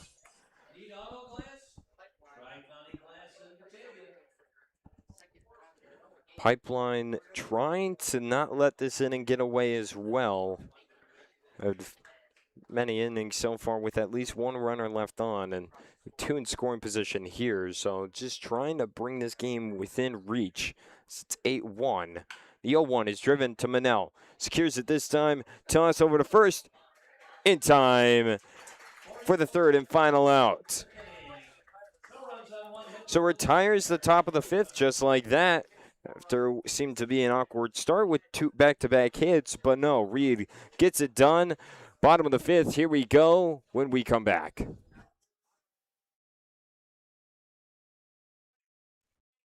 In support of the Batavia Muckdogs, we would like to thank these corporate sponsors and community partners.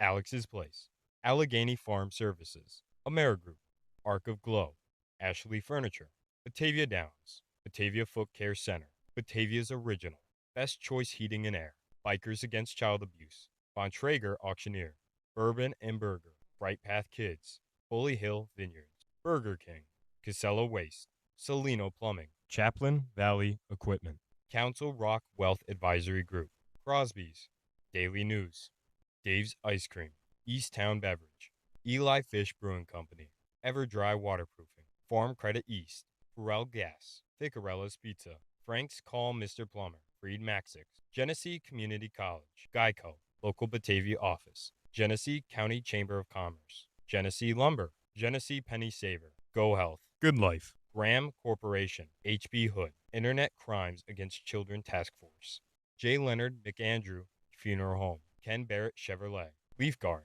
Liberty Pumps, Louis J. Lang and Sons, Massive Testing, Mental Health Association of Genesee and Orleans, Magaveros Automotive, M-Power Agency, Next Era Energy, Northside Deli, New York School for the Blind, Oak Orchard Health, Oakwood Hills, O-Aka Milk Products, Olacy's, Overhead Door, PNCG, Pellegrino Auto Sales, RFG Associates, Skyworks, Stan's Harley Davidson, Stop DWI, Suburban Propane, TF Browns, Tompkins Bank of Castile, Tonawanda Valley Federal Credit Union, Toyota of Batavia, Trevor R. Rowley State Farm, Tri-County Auto Glass, Tully's, United Memorial Medical Center, UR Wilmot Cancer Institute, WBTA, Wright Beverage, and the YMCA. Thank you for your continued support of the Batavia Muckdogs.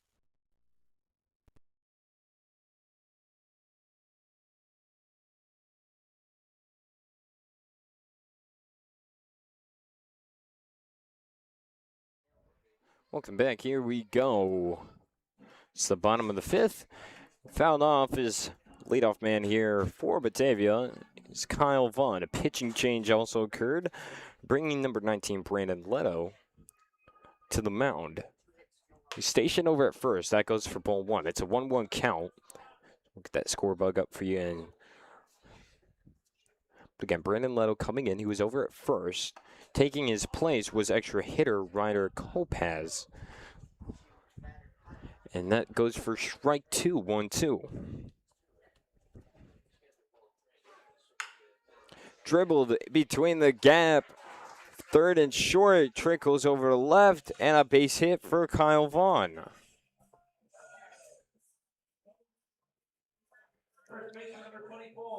So with that, he does retire. Leto will retire Milne for the day. On that, Milne courted 2 hits and no strikeouts, no walks, no hit batters, facing a total of 8 batters.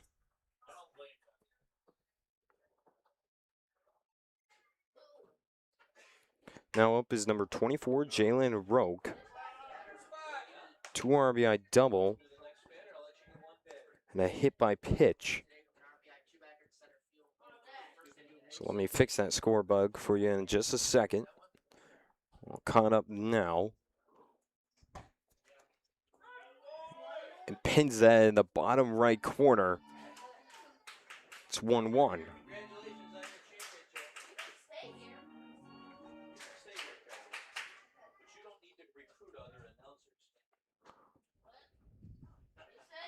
The 1-1 count is inside. It's 2-1. I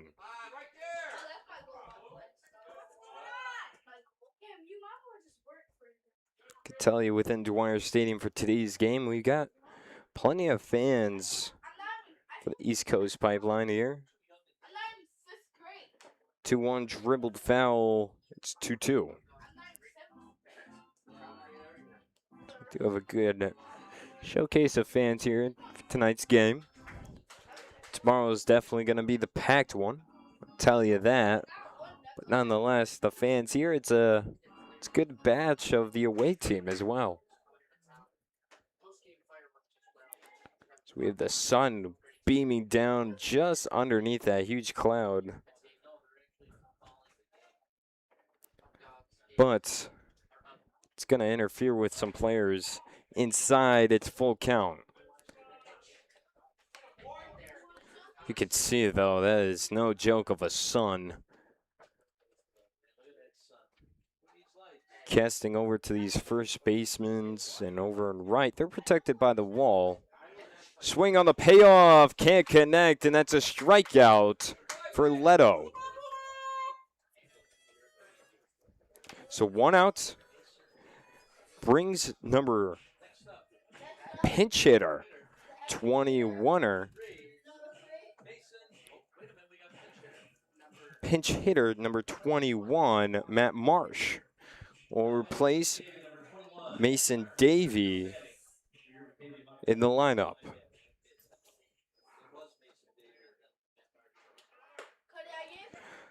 Runner going. Did they get him? They do. Kyle Vaughn caught stealing for the 2nd out. Off the first pitch dealt to Matt Marsh. So instead of Matt Marsh dealing with a situation of 1 runner on and 1 out, he's now got a 1-0 count and 2 outs and no one left on. Drives that, though, to the gap of center and right.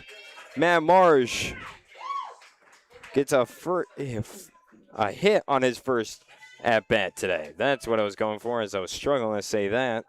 Didn't even get to go over his stats. But nonetheless, go back to number 4, Luke Rabinski. 2 outs, and the hit from Matt Marsh will put him over at first.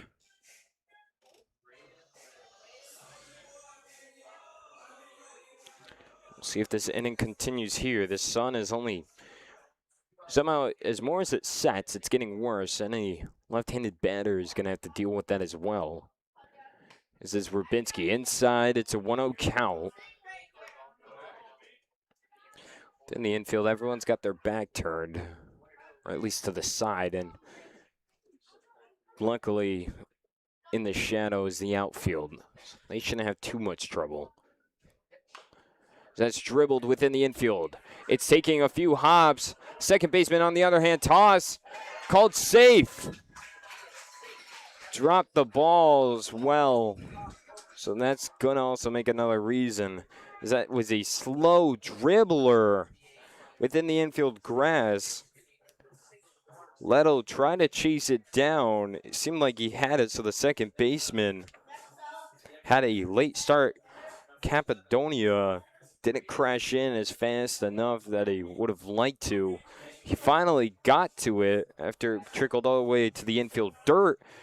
Snagged it with his glove, did an underhand toss straight from the glove, and it wasn't on the mark as he would have liked to his first baseman, what was Brandon Leto, but is now Ryder Kopaz over at first. So again, that won't go down as an error. It's just a base hit. 2 runners on with a 1-0 count. It's number 7, Braden Redmond. Found off to the backstop. It's 1-1. Get a new baseball. This situation has quickly grown back to having runners on, 2 outs. Situation, I guess you can see both good and bad for Batavia, able to have runners on, but they always like to bring them in and not leave them out there. I've had a mixture of both so far. They had that in the second inning. Swing and miss, 1-2. They brought in 2 runners. Since then, haven't been able to do anything else. 1-2 count for Redmond. Swing and a miss. Out 3. Brings it into the 5th inning. 2 runners left on. But Muckdogs, most importantly, still held on to a lead. It's 8-1 as we enter the 6th inning when we come back.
The sixth.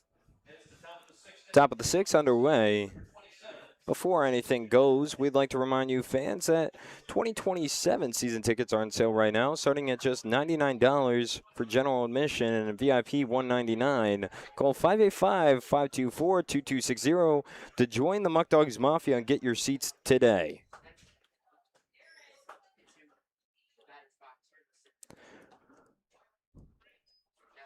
On the mound is still Jackson Reed as we enter the top of the sixth for this game. Again, 8-1 is your score. So that's skied foul, 1-1 is the count.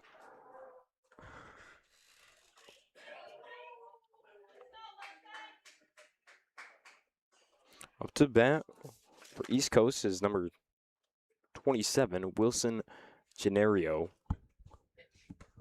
That can't sit down enough, and it's too high, 2-1.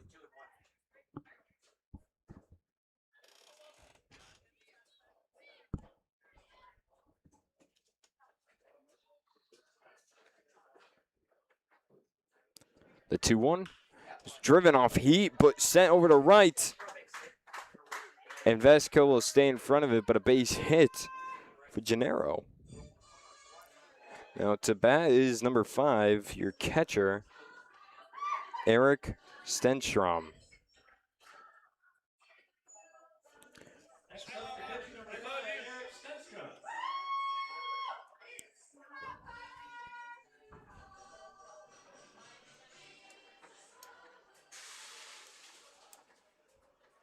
So fresh count, 1 runner on. Strike 1 in the bottom right.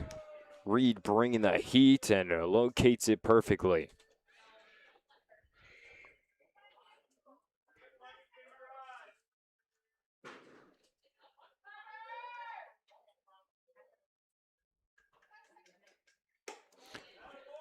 Upstairs, 1-1.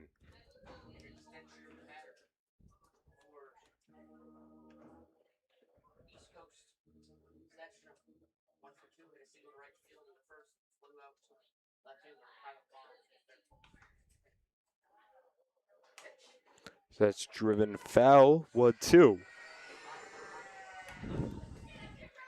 Again, with this game, we'll remind you one more time, out of league game, so it will only go 7 innings. So East Coast in the top of the 6th, more than ever, we're going to need a rally going to pull back. Within range, making this close. Runner going, swing and miss. The throw is off the mark in the grass. Only safe.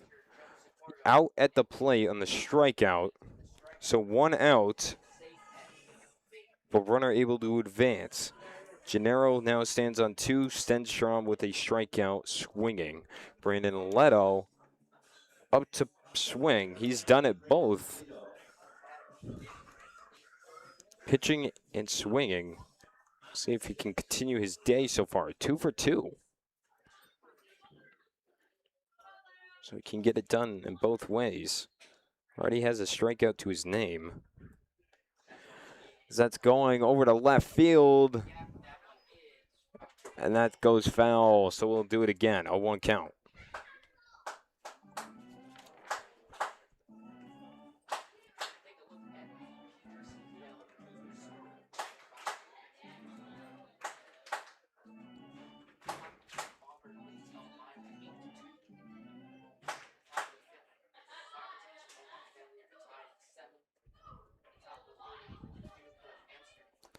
The 0-1 count. Delivery is ripped to center. It will get down. Brian Johnson throws it to his cutoff man. Rolls all the way to home plate. A single turns into an advance to second off the throw. Or no, he's actually called back. Time called. Or no, actually no, he's just taking off his gear. Apologies for that. That always messes me up when they jog back to first base and they're taking on their gear. It looks like maybe they got sent back, but no. A single, then able to advance to second off the throw. 2 runners on, second and third. East Coast needing this opportunity desperately. Ryder Kopaz up to the plate, takes strike 1, looking.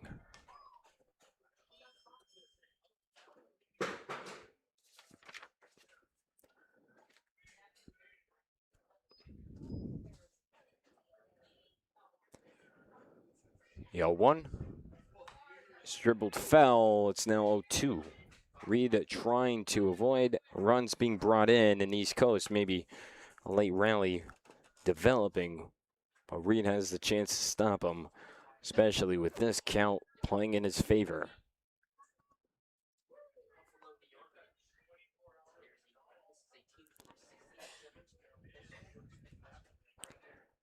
Yo, 2.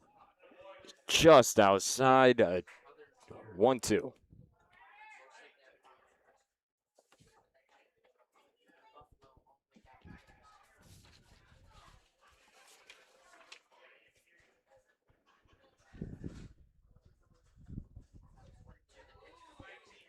It's blocked down by Socorro. It's down low, 2-2 count.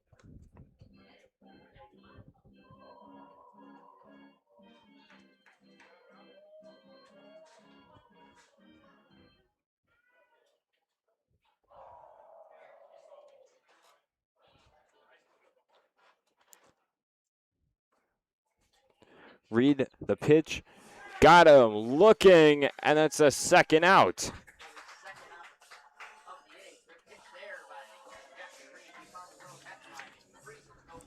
Kopaz sent to the dugout looking. Shortstop Brendan Sheldon up to the plate.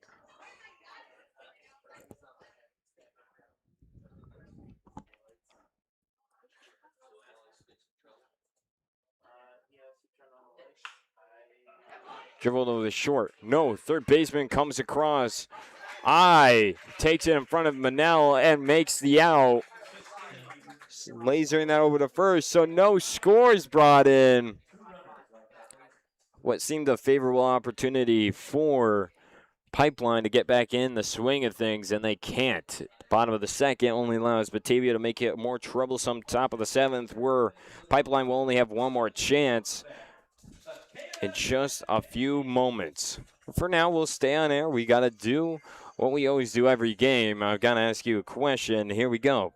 Go Health New York. Has your child been tested for lead? The only way to know if your child has lead poisoning is to get them tested. All children should be tested at ages 1 and 2. Talk to your healthcare provider or the lead poisoning prevention staff from the Genesee County Health Department at 585-344-2580, extension 5555, about a blood lead test for your child today. Or for more information on transportation to get tested. And a message from Mental Health Association, Wellness on the Go, WNGO, offers mobile mental health supports through Medicaid managed care plans across Niagara, Genesee, and Orleans counties. For more information or to make a referral, call us at 585-345-0448. Because this is a 7-inning game in duration, let's just have a 6-inning stretch. If you'd like to stretch out, you are more than welcome. We'll call it the 6-inning stretch. Fans, we'd also like to remind you this season you have the opportunity to connect with the Muckdogs like never before with exclusive content on all our social media platforms. Make sure you follow us on Facebook, Instagram, TikTok, and X for all the behind-scenes content you could wish from your Batavia Muckdogs. Don't forget to subscribe to never miss any of our lives and all videos that we do release during this season. So the bottom of the 6th, about to be underway. Batavia again has the chance to add on to their lead here. They can do so, make it more troubling some for the Pipeline, who only have one last chance to come back from this deficit. Pitching change, so that will end Brandon Leto's night. In his place is Brandon Sheldon, who was positioned over at shortstop. Sheldon attends High School of Niagara Wheatfield. He's now committed to St. John Fisher University in Rochester, New York.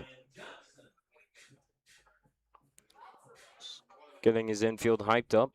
Taking his place over at shortstop is number 22, Colin Bacon, who is over at third, in his spot over at third base. I can get his number in just a second. Be able to get that one moment.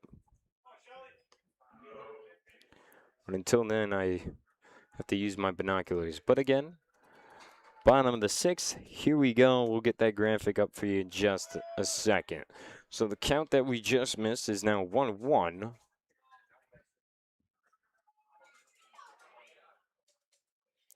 The 1-1 pitch is outside for Brian Johnson, who's in the plate. At the plate, not in the plate. Hungry, I guess. The 2-1, driven foul, it's 2-2.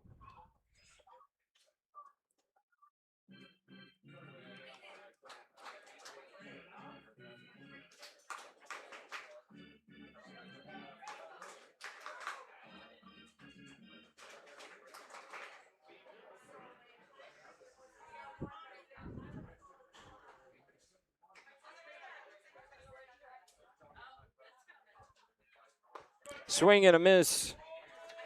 And that's the first out of the bottom of the 6th. Strikeout on the first batter face for Brandon Sheldon.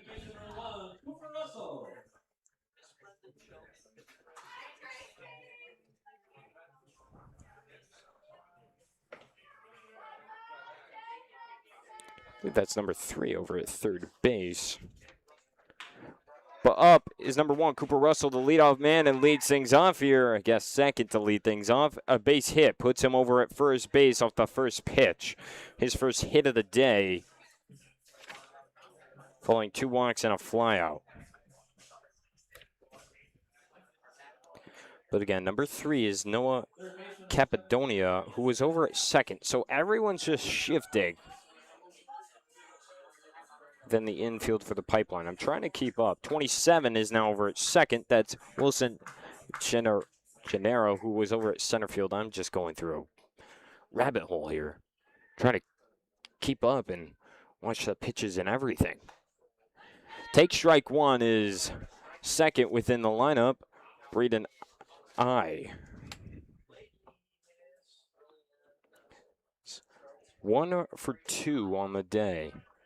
I won't be able to tell you who's in center field. My binoculars don't reach that far with that much clarity with my eyesight. 0-1 count, and it's now 0-2.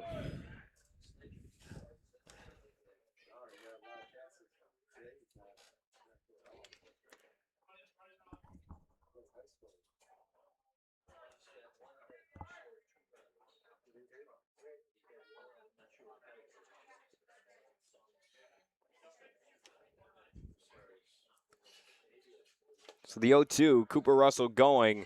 The throw here gets by, but shortstop able to stay in front of it on the backup. It's a 1-2 count, and Cooper Russell now on 2.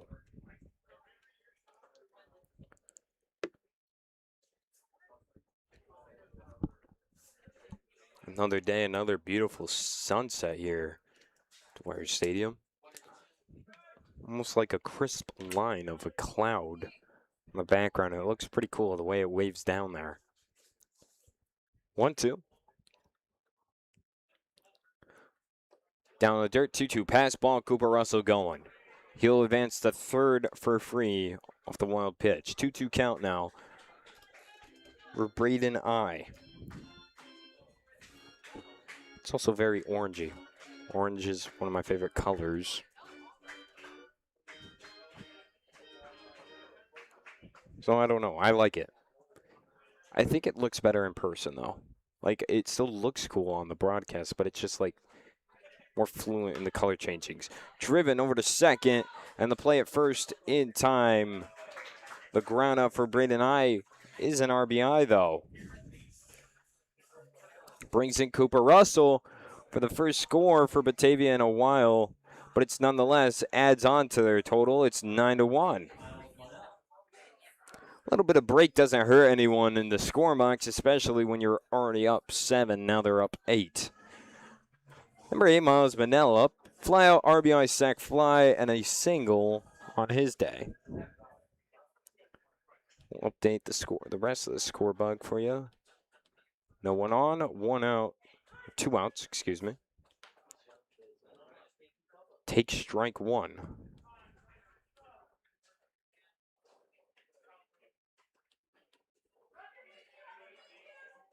Ball 1 there, it's 1-1.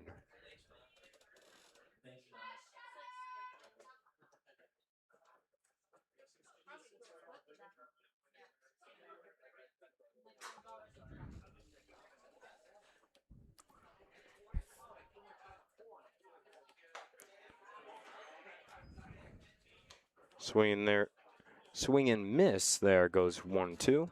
Got distracted, there was a fly right in front of me and it just won't leave me alone.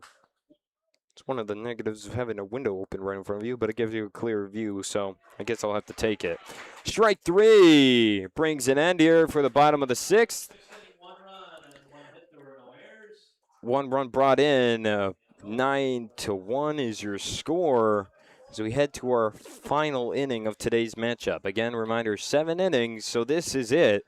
The last chance for the Pipeline to stay in line and get things going. So we take in this beautiful sunset as well. And we'll come back in just a moment.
Top of the 7th. Here we go. Closing things out for the Muckdogs. We had new player number 39. I'll get that name in just a second.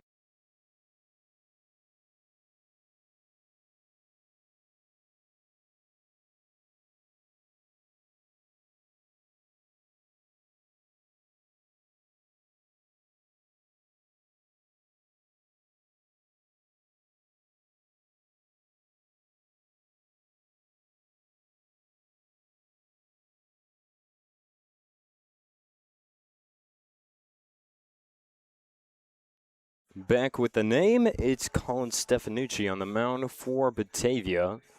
He'll try to be the closer and bring things to an end here in the top of the 7th. Last chance for Pipeline to get back in the swing of things. Stefanucci stepping in to help out the bullpen here for Batavia. As he deals a ball 1 to the player in the box. That, of course, being 2-0, number 13, Camden Grabowski. 2-0. Driven foul, 2-1.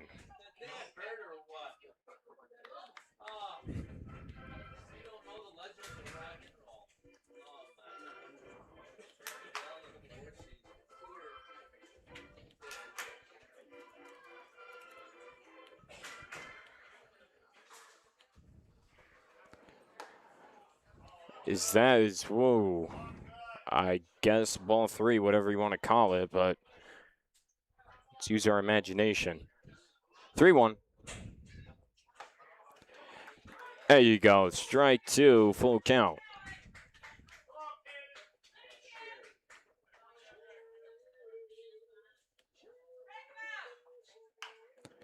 As it's driven foul, we'll do it again. It's still full count.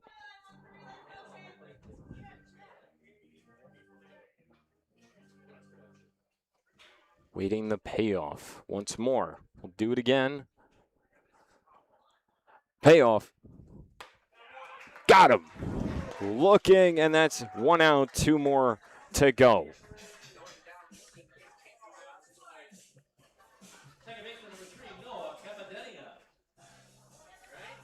Noah Capadonia.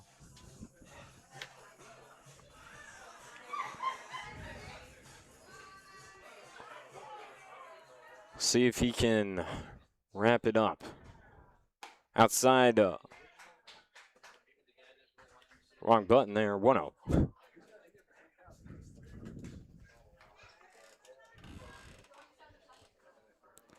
1-0. Inside enough, though. It's 1-1. A late strike call there.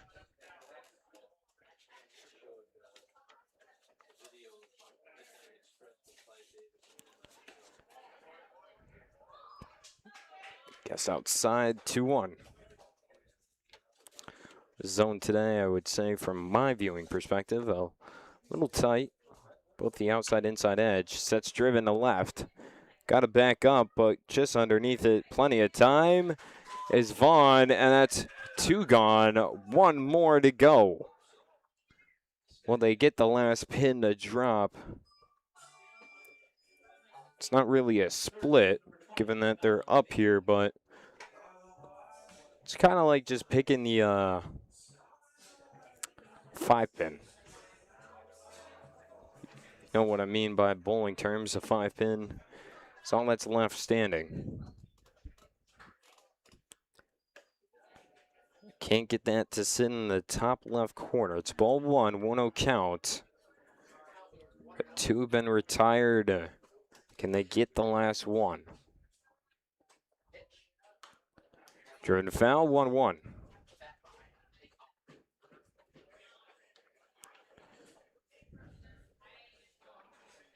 One count here and two strikes from wrapping things up. Again, before we sign up for whatever happens here, as that's upstairs 2-1, we'll take a look at the schedule. The upcoming battle that Batavia has to ramp up with over half the season done and gone.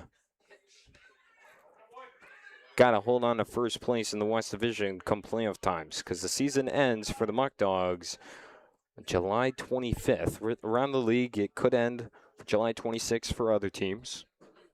It's 2-1, dribbled to Russell, stays in front of it, and the toss to first in time. And that's game. 9-1, your final score between these two teams in their out-of-league matchup. Batavia takes home the win. So talk about a game that you would say, hey, it won't impact their record, but at the same time impacts their confidence. With that, they've been able to survive a few more games. This should drive them to a little further just beyond this, the upcoming matchups. They've won 2 straight within the division, but add this, we'll say they've won 3 straight as they take on tomorrow's matchup, a big one, against the Elmira Pioneers, a team that we've not seen in over a month. But nonetheless, for tonight, 9-1 is your final score in this out-of-league game. Only 7 innings. They get it done in plenty full amounts. We'll take a look at the schedule before we get off air. Friday the 3rd against the Elmira Pioneers. We haven't seen them again in over a month. The last time these two teams met, Batavia has won both. May 29th, they won 9-6. A road, and then here at Dwyer won 12-1 in 7 innings on May 30th.